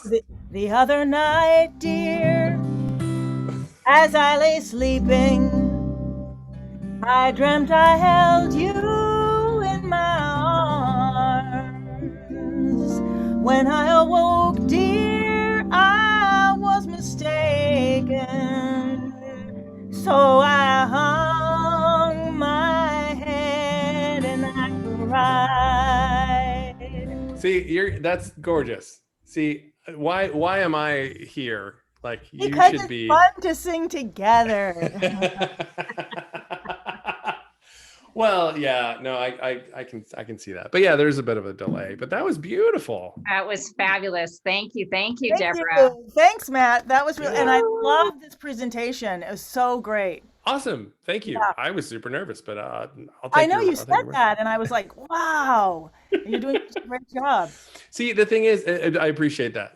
When I have a guitar in front of me, like a confidence boost, right? And then the song, I know how the song goes. I know how to sing the song. It's fine. But, you know, I agree that having an instrument is actually, you can hide, but in a good way. And Yeah. hide in a way that actually shows you, but you think you're hiding. Yeah, it's like having a sword or something like that. Yes, It gives you a exactly. feeling of confidence and, Right, and yes. yeah, that kind of stuff. So yeah, so I don't know, pick something else. I don't know. Let's see. I'm even more nervous now, which is weird. How about a Beach Boys song? What's that? How about a Beach Boys song? Beach Boys. Oh, all right.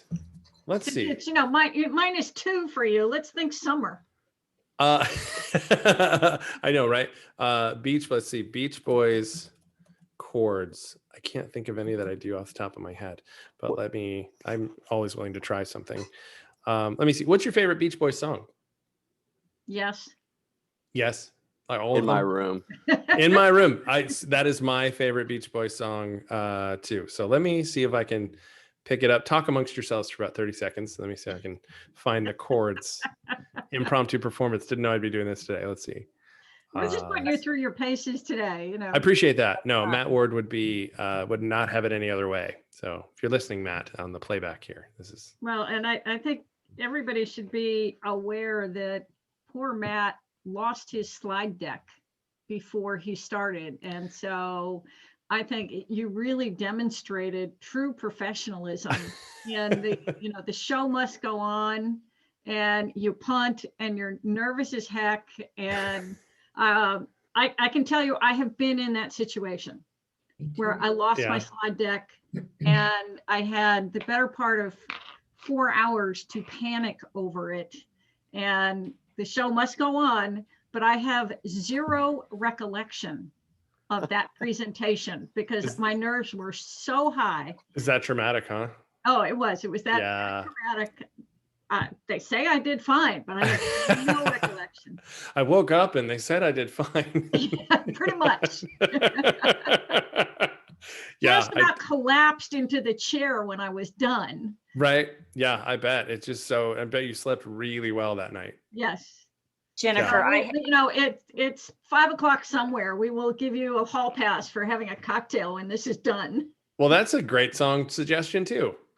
That's a Alan Jackson tune, as I recall. I don't know if y'all listen to country music way over on the Northeast coast there, but It's Alan Jackson and Jimmy Buffett. and Jimmy Buffett, yes. Jimmy Two Buffett, two yeah. birds. Two birds. So I'm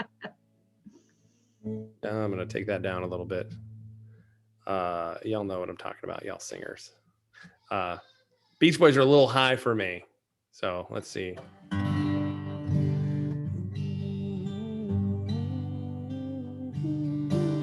Still a little high. Let's see.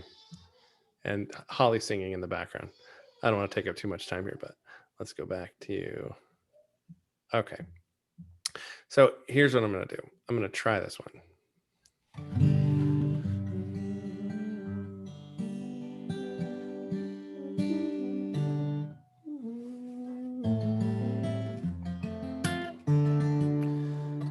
In my room. Let's try this over, okay? There's a world there I can go and tell my secrets to in my room.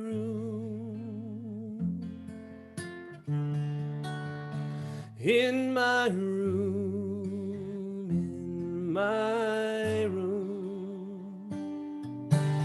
In this world I lock out all my worries and my fears in my room,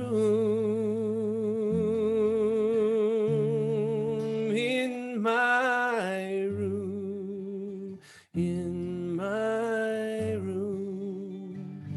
There's a little something there from that. Is this the Hopefully best that didn't distort. This is What's the that? best organization ever. This is awesome. Fun. That was great. Thanks, Matt. Hey, yeah, no problem. Any other requests? It was missing the harp. That's the missing thing. How about what was your most popular cruise ship song? You probably don't want to play it, but like what was one of the Sweet Caroline? Oh, Well, that's a Boston song. Yeah, and I don't mind playing that. I mean, it gets the crowd going. It was just like, okay, this is the fourth time today. Are we good? Can we, So I don't mind. Let's see, you guys want to do Sweet Caroline? We can totally do that. Play us out, Johnny. All right. Let me make sure where it began. And it means people are going to have to unmute and sing the chorus with him. Yeah, so good, so good, so good. Yeah. That's basically the whole chorus. There are alternate lyrics, but depends on the bar you're in. I feel like.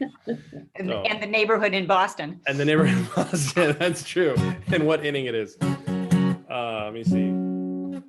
Okay, I think this is the right key.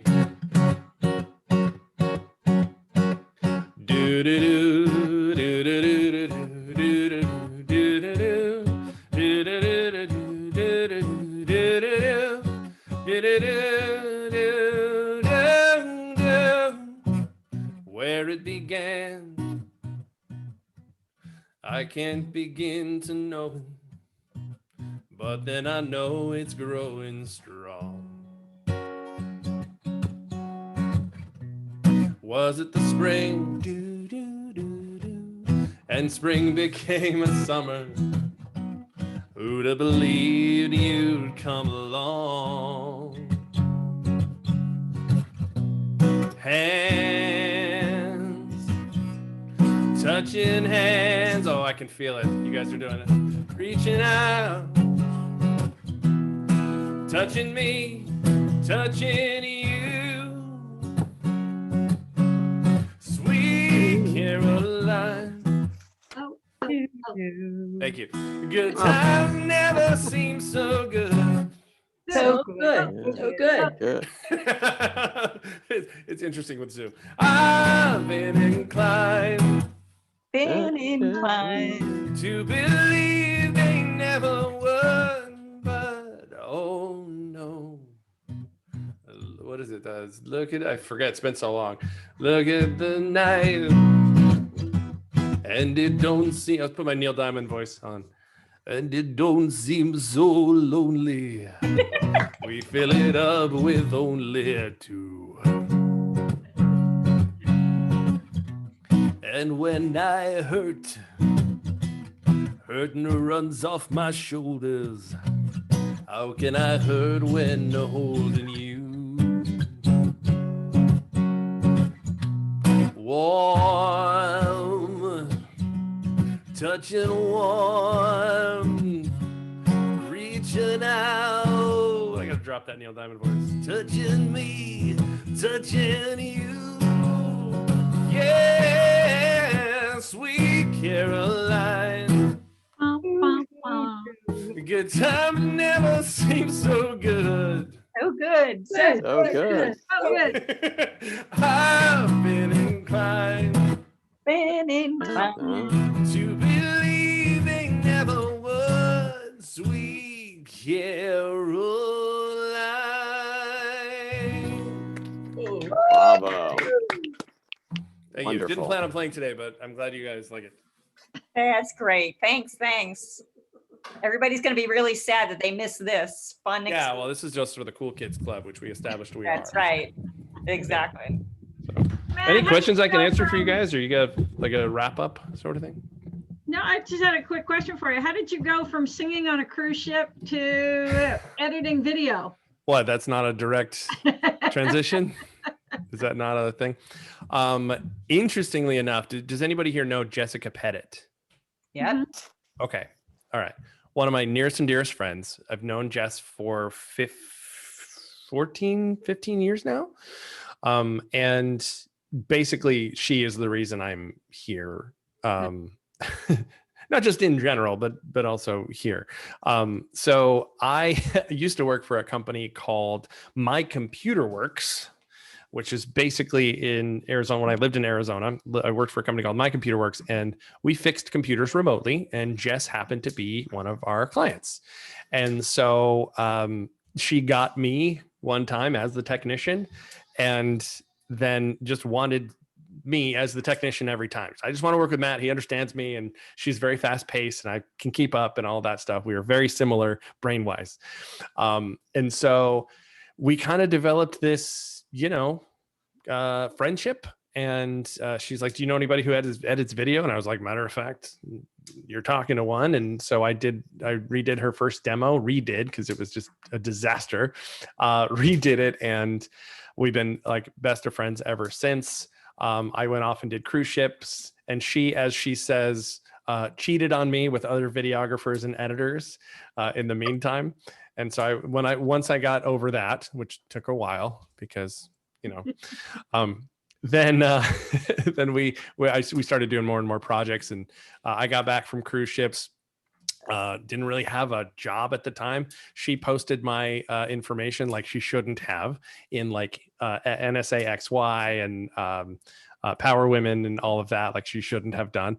But I got a business overnight, basically. I woke up February 1st, 2016 with 12 clients, I think, with, just emails and voicemails, and I need video and I need to do, and ever since then, it's been word of mouth. I've done no advertising. Maybe I should now because we've taken a hit, but and diapers aren't free apparently. But yeah, that's basically how I ended up in NSA world, and I've been going to Influence, at least when it was live, ever since, every year, and Winter Conference for the first time February of last year. And I love you guys. I really do. Like, you guys are all adult theater kids just like me. And so basically that's it. And I love the spirit, and I love the messages, and that's why I'm still in this game. I have a question. Yes. I mean, I don't know if it's good with everybody else. I wanted you to show us like a short demo with because you didn't do it, we didn't have enough time. And I think we still have like 9 minutes left. Sure. Because I'm trying to have my first video, so I just want to see like if you say, okay, this you should have this note or whatever, just to give me an idea of what can be good or not. And So I mean, Matt, I'm curious, do you have any speakers who might be newer in the speaking business? So looking at Jess or somebody who's been at it for decades, somebody who might be a little bit newer and so wouldn't necessarily have had as many assets for you to incorporate into your video. Yeah, good point there. And hopefully this will kind of give you an impression of what to keep, what to not keep. And again, is it Rosalind? Rosie. Rosie. Okay, yes, Rosie. it's Rosalind, yeah. But Okay. sometimes I'll go by Rosie. It's easier. Rosie. Got it. In America, people like to call me Rosie. Got it. Instead I will call you Rosie. whatever works for you. Okay, cool. So I'll go with it. and I'm I'm happy to, if you want to contact me anytime, we can totally do a one-on-one where I can even guide you through some editing or whatever works. I want to be a catalyst for you. But yes, I was I actually had queued up here a presentation I found on YouTube from Matt Ward earlier last year, just because I was going to put him on the hot seat and basically go through parts of his keynote, looking for those sound bites and go, this is what to look for in this. But again, we didn't have time. So if that benefits you, then I can do that. But I can also, kind of pull up a reel that I did recently for, let me see, Janice Litvin is I don't know if you guys know. Let's see Janice. That would be a great Janice. example. Okay. Yeah. So let me find her reel. It probably would be easier just to go. Sorry, bear with me just a second. Let me get her reel shared with you guys, and then I can kind of go through, and that'll actually be a good, Rosie. That's a good suggestion. So I will. Let me see if I've got Janice here. Janice Litvin. Okay, so it's in the other folder. I recently just kind of cleared out a lot of older client stuff. So she had a lot of not so awesome footage. She had I got to go out and film her. So she had some good footage, but from her other reels, or I'm sorry, from her other footage was not so great, but you'll see that here in just a second. So I'm going to go ahead and download her.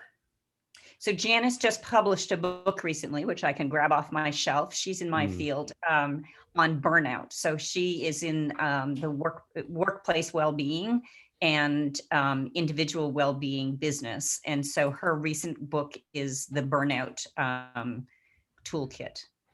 Yeah. Banish Burnout Toolkit. Yeah, she's a delightful lady. I adore her. We had a great time putting together her reel. We became pretty good friends. And so let me see if this works. Let me see. Open this. Just got to download it from Dropbox there. But I will. Let's see. Is it downloading? It might not be downloading. Let's see. Is it also on her website? On her website yet? It might be on her website. Yeah, I thought I would be all slick and try to I can find it. try to get it. But yeah, let me just pull up her website and we can probably do it that way. I can actually. I would like that one because my 2 or 3 presentations that I had, I don't have good video. So sometimes I wonder if those footage can be used, like I'm preparing myself for video shooting and I'm like, oh, will they be able to use those bad video with these different sounds? And yeah, and that's a fantastic question. And so the short answer is yes, there is a way. Like I said, I think earlier in the presentation, I said, if you have great video but horrible audio, you can still find a way to use it in like a montage of sorts or some sorts in passing or something, just to give the impression that the stage was big and just to give some information and some value to that event, even if the video or the footage is not so great or the audio is not so great. It can kind of be sandwiched in between better looking video too, but still adding value without drawing such a comparison that it's like, oh, this video is not so great sort of thing. I've got her pulled up here. Let me share that screen with you. Let me see. think I'd be a pro at this by now. Okay, share screen. And we're going to Janice Litvin, and there we go. So you see this here.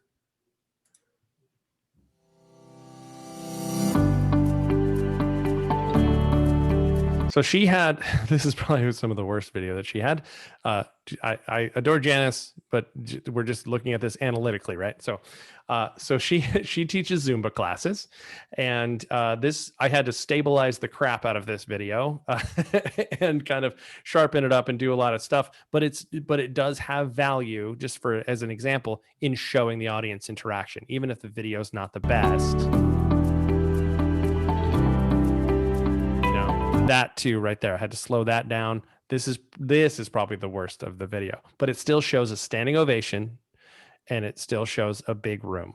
Yeah, big-ish room, right? So, and a bow. To me, emotional intelligence. And this is the stuff that I filmed. Includes intelligence of ourselves, because when you treat yourself well, you treat your team well, your vendors, your salespeople, and everyone you interact with. I love helping other people. Yeah, we did this interview and everything too. This is not so much showing you the not so great video. So let me go through and kind of do that. But we used it, like let's say this is a video testimonial. It's vertical, right? Generally, I don't like vertical video, but it works if it has a purpose. That's the general theme here. It may not look great, it may not sound great, but it has something that other footage doesn't, and that is an enthusiastic testimonial from somebody, or a standing ovation, or some sort of interaction. That's the point we're trying to get through. So, Rosie, if your footage has that sort of value, I would say it's still usable, because that's what you're communicating. You're not necessarily communicating front and center, this is great video, this is great audio, but you're communicating, this is a big room, this is audience interaction. Does any of that make sense? Absolutely. It does make sense. And the thing is, like, when I did my first presentation, and I think the second one, I did a video on a Fiverr. Mm-hmm. And then the thing is, like, what I see is, like, the video goes like a little faster when the voiceover is, and then when they put me presenting with a little audio, it kind of slows a little bit, and then they pick up again. And I don't like it, because I need to try to articulate well, because English is my second language in my presentations, and which makes with the video kind of awkward, and the voiceover was kind of robotic. So it was just like, oh, I don't like this. Yeah, and very great, clear testimonial. But myself presenting, I don't know, maybe I'm like you, I don't like to see myself. That's why I don't like the video. I don't know. Well, I think part of that is, I mean, you have multiple things going up against each other there, as far as the viewer goes, because as difficult, or as, I use the word difficult, but for lack of a better term, as it might be for you to communicate in a language that's not native to you, and to be as articulate as, or I'm sorry, what's the word when you pronounce things correctly? Yeah, articulate. Basically, that's it. As articulate as possible, and getting your message through there. There's still a bit of a decoding, I guess, for the viewer, right? To take in and to process that, and might take an extra second to understand the words, in addition to all this other stuff that doesn't really harmonize with each other. Does that make sense? Like the music and the robotic voiceover. So I think in your case, the Fiverr, I mean, I don't want to say you're going to get what you pay for, but in my experience, that's kind of the thing. I'll put myself back up here. But at the same time, it's not all lost, because if you have the original videos, the fact that one didn't come out so good, okay, so chalk that up to experience. If you've got those original videos, you can then repurpose those into, whatever we do, in March, you can still put those into whatever we're doing in this next video. Yeah, you can. don't feel like it's all lost. You just got to make another investment, and you're doing that because this is important to do. So yeah, we'll get there with it. Yeah, and to Rosie's point, like it was, you know, on Fiverr, and I think the whole general feel, and this is why I value music, the power of music so much, is that it makes up at least 50% of the overall feel as you're watching the video. If the music doesn't, we'll say, gel with, you know, the visual, if it's a choppy visual, or if it's, you know, something that's competing for your attention, if the music's competing for your attention, the voiceover's distracting, you know, it sounds like you said, Rosie, it sounds robotic. So I assume that they put text in some sort of voiceover program that just reads it, just like, you know, Alexa or Siri or whatever, you know, and it does sound unnatural, which kind of mars the whole thing. Now my Echo is thinks that I'm talking to it. So yeah. And I think so in your case, I think you have multiple things kind of going against each other. I would love to take a look at whatever that is and go, okay, this needs to be toned down. This needs to be different. This needs to be whatever. But I think unless everything, this is my whole point, unless everything kind of harmonizes with itself, which is, I'm huge on doing that. It's gonna give the the viewer and listener a little bit of a not so great feeling, because, and they may not be able to pick it out why, but those are the reasons why. So Alexa, cancel. She's been talking the whole time. So hopefully that provides a little bit of clarity, Rosie. I want to be as helpful as I can. Definitely. Like Mary said, we're gonna start with this project. That's why I pay for it, because I'm a beginner. I mean, I have been around NSA New England now for 2 years. The first year is just to figure out what I wanted to do.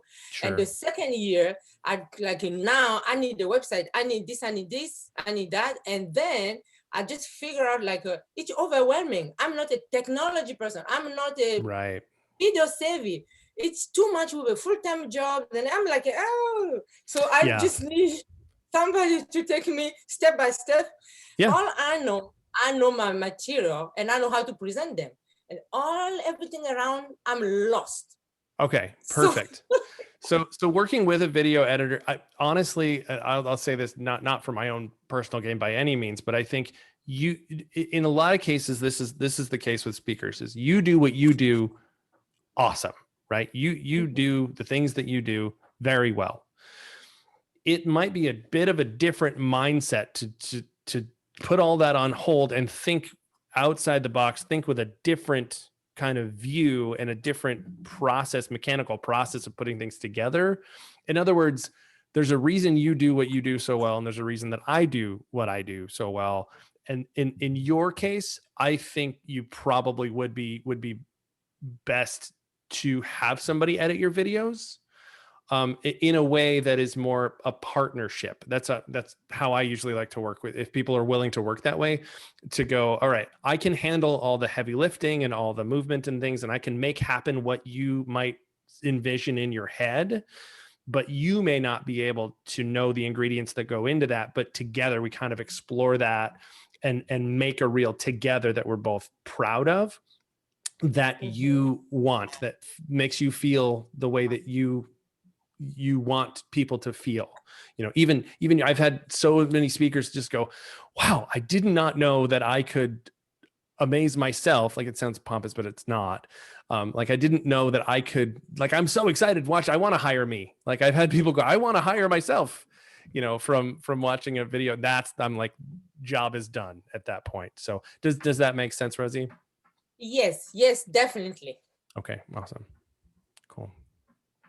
Well, this has been really great, Matt. I appreciate it. And I want to be mindful of you having the rest of your day back and getting a chance to go see that lovely little girl. Yeah. She's probably been, hanging out at the door going, when is Daddy going? I know, right? It's fine. We'll hang out today. But yeah, in case anybody forgot what she looked like for 5 seconds, there you go. So I appreciate you guys having me so much. I hope to come back if that's a possibility. Absolutely. And I think you may get some business out of this over the time. So thank you so much. Awesome. Yeah, it's been great. Of course. All right. You guys have a good one. Thanks for having me. You too. Have a great Go- afternoon. Go get yourself a steak, brother. All right, will do. Thanks so much. Thanks a lot, Bye-bye. Matt. Really, really appreciate it. Thank you. Bye-bye.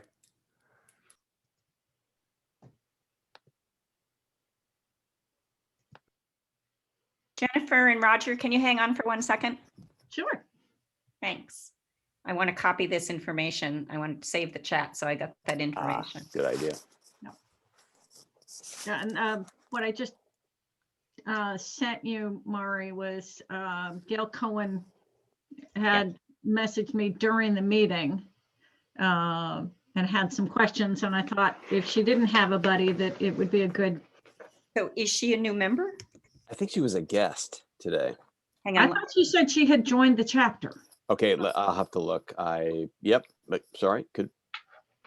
I thought she was a guest as well, but then I mentioned, she asked what she should do, and I said, well, please join the chapter, and then she said, I am a member. Okay, my mistake. I'm sorry. No.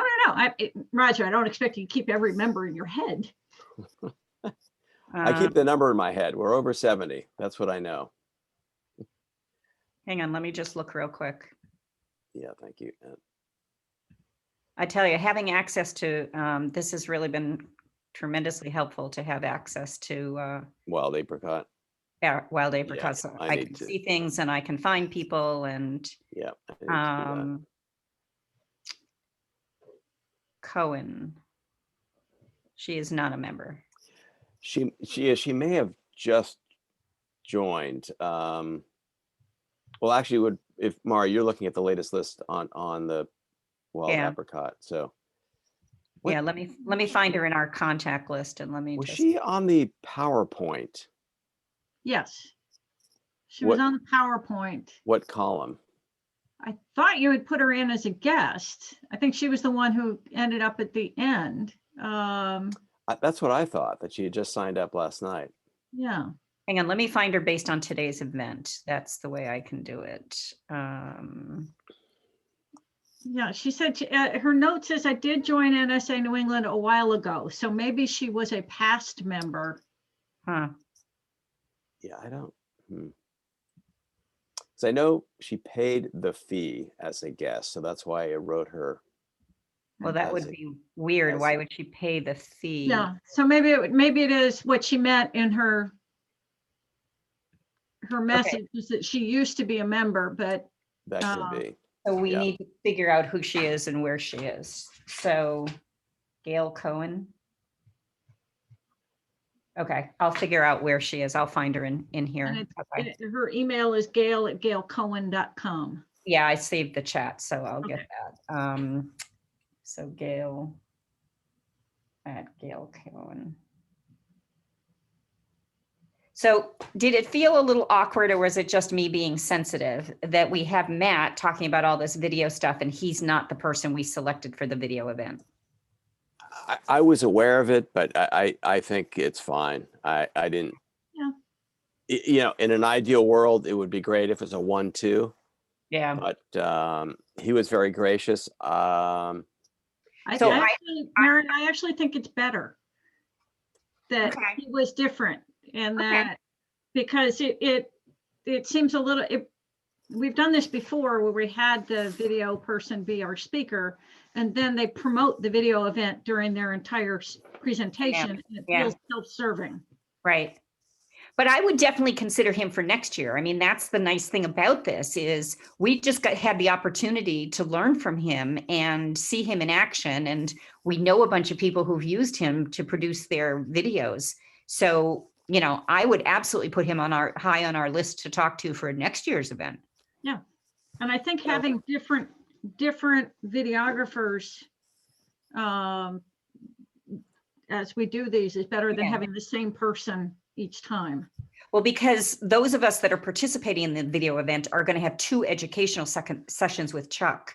So we're going to get sick of Chuck by the time we get to March. So I think you're right. It was good to have another voice. Mm-hmm. I'm a linear thinker. So I was confused about him losing a file. That's scary for me, for somebody who deals with files as his profession. I felt like it bounced around a lot, but maybe that's just my own learning and listening style. Did anybody else feel that way? Yeah, he did bounce around quite a bit. And, you know, I again, I probably had every trauma that one can have in a speaking career, but I've had that happen where I was working late at night updating a PowerPoint, and then in the morning, all of my edits are MIA. I cannot find them, and yet I know I saved the file. So what he said was his file got corrupted somehow. So probably, if I was going to guess, in the middle of saving, there was a power spike. And so what happened was he got the first slide and the end slide, and everything in the between disappeared. Wow. And he didn't find that out until this morning when he logged on. Yeah. So he was upset, nervous. Yeah, it was funny that he said he was nervous. So that was interesting. Yeah. Yeah. So I think the benefit of the show must go on. He recovered. Oh, of course. And he did great and provided lots of great content. Of course. I've got pages of notes here, you know. Right. But he didn't in no organization whatsoever. It's just my linear thinking. So I was Yeah. And I'm like him. So I really related to him. Yeah. So I think the benefit of zigging and zagging is at least, well, he was following the chat questions. So I felt like maybe we were better, I don't know, but we were certainly serving our members directly and immediately. Yeah, I think he covered almost everything. I mean, he really did a good job of answering people's questions. So yeah, it's just my own learning style. I just recognize that. But no, because I've got tons of notes. So all good stuff. Yeah. And Mari, it's a good example of the Ask Me Anything format. Yes. Yeah. So that was good. Yes. That was a lot of conferences are now doing is this, just put an expert out there. Cool. And the audience can ask any question. A moderator often has pre-prompted questions that start the thing going, but it really does get kind of all over the place. So that. Yeah, that's a great way to reframe that. It's like an Ask Me Anything kind of format. Yeah. Is that a trend? I'm sorry. Is that a trend now? Yes. It is a trend. It started a little bit before the apocalypse, but I think it's becoming more popular now because it's a way of engaging the audience virtually when they can have their question answered live and in person.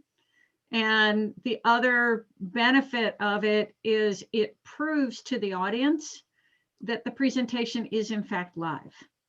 Oh, yeah, there you go. So many times the conference meeting planner wants you to record ahead of time. Right. And then you sit on there live to answer questions. And occasionally people realize that there's something wrong with this picture. Is that I've had it happen where I recorded my session, but somebody asked a question in the chat in the middle of the session and I chatted the answer. And then somebody else saw that and said, how can you answer the question when you're presenting? Yeah, I've had that happen too. Sometimes that's the only way I know that it's video recorded is because the speaker is live in chat and answering the questions. But it also, I learned from that. The first time somebody said, well, record it and then just show up. And I was like, what, are you kidding? And then I realized it gave me an opportunity I didn't have before, which was to actually interact with the audience while I was speaking. So it's funny. Yeah. So I just want to make sure you guys know what a special experience that was in that. And I'll post this on the Facebook group. Deborah, who played the harp, is a world-renowned harpist. Wow. She's a world-renowned musician. So I don't know if anybody but me maybe knew that because I have her music on my phone and Carol Ann, who invited her, but she's a world-renowned musician. Nice. A performing artist. Yeah. Wow. So I didn't know that until she started playing, and then I knew she's a concert player. She's a concert. Yeah, she's a concert quality performer. Yes. Yeah. And not an easy instrument to play. No, no. I like she said when she said she had the harp made, that should have kind of indicated that. So I don't know if anybody else knew that, but at first when she came on, she just had DHC, and I chatted to her and I said, welcome. We'd like, thanks for being here, and for being part of the community, we'd love to have you put your whole name on. And then Matt kind of called her out when she just had DHC. But once she put her name up, I was like, oh, look who this is. Oh, you knew her from? I know. I texted her. I have her music on my phone. Oh my gosh. Oh yeah, I knew immediately who she was. What's her? My wife. What's her name? Deborah. Where is it? Henson, Henson, Conant, Conant. Wow. So I'm gonna follow up with her and thank her, and do gush over being a fan and thank her for hanging on, and just to let her know that she can register on Monday and what's involved, so that we can maybe sell another seat. So we're up to 16. Good for you. That's on the great. video, and I don't think Stuart has registered yet, and he told me in our breakout room that he's gonna register. Yeah, I get copied, and this is good for you next year. I get copied on every info or every email that Nancy gets. Oh, so or it's every info at NSA New England, but it's a way to keep the pulse. So he did pay this, I think, this morning. Oh, okay. I can look at the registrations and see, but he said he was signing up too. So yeah, that's great. This was great. I think people got a lot out of this. So yeah, I think to your point, Mari, it took a little while for him to get in the groove. Yeah. Yeah. And as a speaker, you can't help but see what somebody else is doing. He spent a lot of time explaining how nervous he was. I know. I wanted to email him, text him like, stop. Relax. Relax. Yeah. Okay. Once he got going and, obviously was a subject matter expert and could answer everybody's questions. You could watch people's faces and their engagement, and so I think people got a lot. Yeah, and we had a good turnout, so this was really good. Yeah. Mm-hmm. Yeah. Thanks. No, this was great, guys. Thank you. Yeah, thank you. This was fun. Yeah, it's good. Good stuff. All right, so I've got stuff I'm getting out. I'm working with Nancy on. I'm going to try to send out today the draft of the member survey. I got one more question I want to add into it, and Megan hasn't gotten back to me yet. So I'll add her comments in later, but I want the board to look at it so we can keep it moving. Sounds great. And everyone's on board with that, so that's awesome. Yeah, it's a little longer than one. Oh, so here's a quick thing is I would love to, I think in order to get, so what do you guys think about this? To offer a raffle for a free membership. Wow. For survey respondents. I think that's a high enticement for everybody. Mm-hmm. It's a big enticement. And it's nothing for us. I mean, what is that, $165 or $300, Yeah. And it's a huge enticement for many people.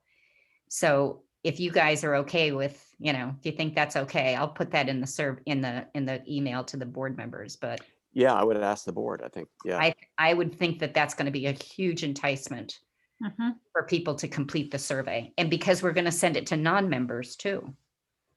So, right. Because we want to know everybody, if you've been a guest, a lapsed member, anybody, we want your input. Right. So I might almost be inclined, Mari, to offer, have a free membership as one raffle and then something else as a second raffle. Oh, yeah, great suggestion. Just so that, some people will do in their head, well, there's only one gift, so do I really need to do this? But if you offer a couple and, stagger it down a little bit. So what if we did like a membership is the top one, like $100 Amazon gift card and a $50 Amazon gift card? I like it. Or a it's short money to get the data that we really want. Yeah. Yes. Or have Alan Weiss berate one of your clients for you. Yeah, we'll put that in the booby prize category. Yeah. And he's so good at it. Roger, there's a backstory there that I'd love to hear. I give everyone the benefit of the doubt, but he is really nasty. He's just the emails he's sending Nancy. Yeah, that was uncalled for. Yeah. I get it. Sometimes we get cranky, but that's just consistent. And what was he emailing to Nancy about? Well, it was the whole membership thing. He or his assistant, when it comes time to renew, there are multiple boxes you can check. And somebody who renewed for him or he checked the box monthly billing. And then we had that issue where people weren't getting billed monthly. And so Nancy very politely, and I think Mari drafted the email, very nice, very diplomatic, went back to everyone who was on monthly billing saying, hey, we need to catch up. And his response was, this should never have happened. Who's running that? I don't remember what the words were, but it was negative. And then Nancy went back to him again. And after talking to me, just give him one choice. And he still, just. So it ended up that the invoices that were created from the system didn't have a mailing address on it. Thank you. That was it. Send a check. Yeah.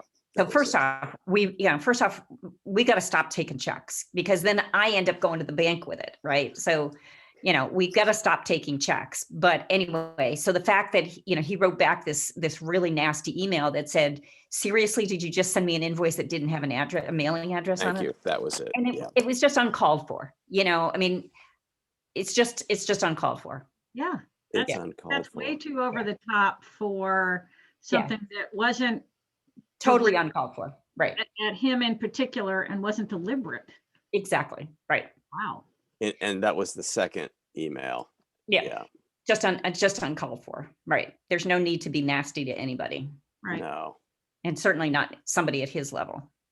Thank you. Yeah. Well, that's not. Anyway, I heard from at least two other people about incidents with Alan Weiss that were not pleasant, and again, uncalled for, over the top, nasty, who do you think you are? Do you know who I am? That's kind of sad. I read this story online years ago, that somebody was at like the United Airlines counter in Chicago saying, do you know who I am? Do you know who I am? And so the customer service agent was so worn out. She got on the PA. Could somebody please come to get, the desk? There's a gentleman here who does not know who he is. Might have been her last day, but. Wow. That's great. Love it. All right, guys, this was really good. Great way to spend the morning, learning lots. Great. I'm gonna go buy a few things that he talked about. Thanks for all you do. There's a credit card usage in my future. Yeah, mine too. Well, you know what? The thing is that one of the things that I really had wanted, it used to be like $400. And the link I just followed that he gave us for this device, where you connect your camera. I have outrageously expensive DSLR cameras because I'm a photographer, and I've been wanting to use them for my video stuff. And this thing was like $400, and I didn't want to spend it. It's just this, it looks like, one of these things for $400. And I thought, Jesus, that's ridiculous. Well, the price has come down, and now it's only like $200. So and how does that work? I understand you plug the DSLR camera into but how do you actually record then? You use the DSLR. Record on the camera. Yeah. So the DSLR camera, Roger, will have an HDMI out. Right. But it's not always the same HDMI out as your HDMI in. So you need this little adapter thing that turns it from an HDMI to a USB. Yeah. But it has to be for a camera, because it's not just, you can get any one of these little adapters if you just want to take your monitor and turn a TV into a monitor. You can plug that in. Got it. So I can't do it with this little thing that I've got that says HDMI, right? I see. I get that. Right. So most cases, no. Yeah. That's I never tried it. the issues, it has to do with the signals that are running through it. And this is about as technical as I know how to get with it. And you've got one of these little things. Yes. And what you do is you connect your camera has the HDMI coming out of it. You connect it to this little thing that then plugs into a USB port. And then this thing should come with a driver for it. And then your computer will recognize that as a camera. So when you go into Zoom or Camtasia, you just select that camera. Yeah. And then but you can also use it to record so that the computer is holding the recording from the camera, or no? Yes. No, it's just, no, it gets recorded on the camera. okay. No, So you can use the camera just as a camera.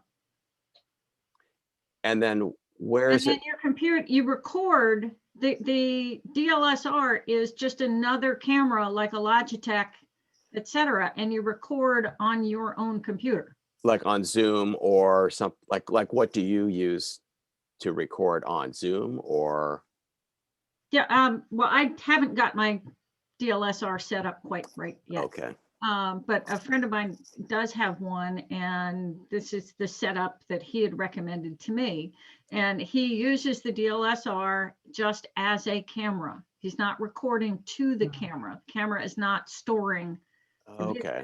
So it might be QuickTime or Zoom, or there are probably Zoom others or that I don't know. Camtasia or whatever recording app you're using. Okay.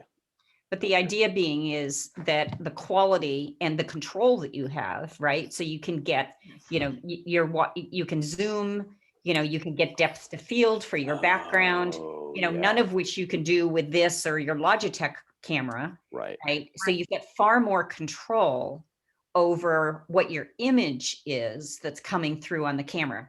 You can also record on the camera if you choose to do that. It would go to the camera card, but it's giving you much better quality of the image that you're. Okay. So I'm literally going to order this thing today because it might be interesting to try it before Friday's little deep dive session.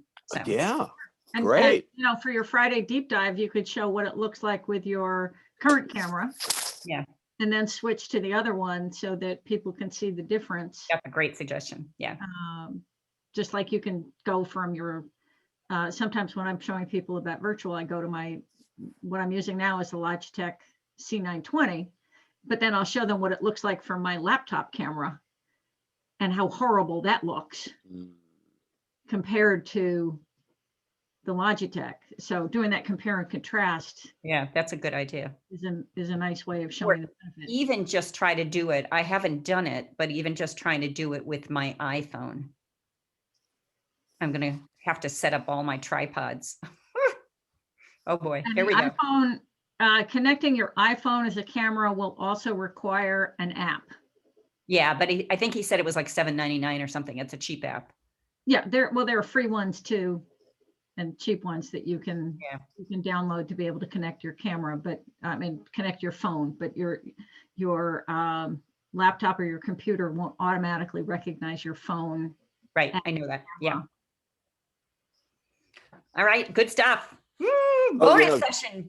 Random. That woman who asked the question said, "Yeah, I'm a member of NSA." Gail Cohen. Gail Cohen. Maybe she was saying she's a member of National.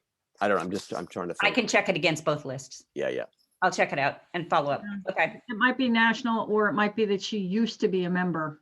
Right. So here's the other thing is I was on winter conference this week. So some of the sessions of winter conferences started, and I always put, hi from NSA New England when I get on any of these sessions. And sure enough, somebody else from the Boston area turned up.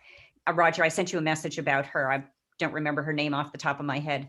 But I'm meeting with her. I've got a time scheduled with her sometime this week. Again, people we can be pulling in. Julie Brown, who's joined, I encountered the same way. She was on an NSA National event. I said, Julie, you live in Winchester. How come you're not part of this? So she joined. So one by one, we'll come across these people and bring them in. Yeah. That's something that National does not do a good job of, is letting people know about the chapters. It's there if people go hunting for it. Yeah, it's our job to do that. They don't do that for us. But it really, as opposed to other associations that I belong to, they will, when you join, they will ask you, do you want to affiliate with a local chapter? And you can choose yes or no. And some of the two different organizations, one membership in the affiliate is included, in another it's not. But when you join, it tells you there are these chapters available. And I think that's something that NSA National needs to do. Not very good at doing that. Because they won't, Yeah. they won't We're a share. loose confederation of states here. Yeah. Yeah. All right. This was fun. Thanks for the bonus Thank time. you. Thank you, Maury. Bye. Thank Have a you, great Jennifer. weekend. All right. See you later. Bye.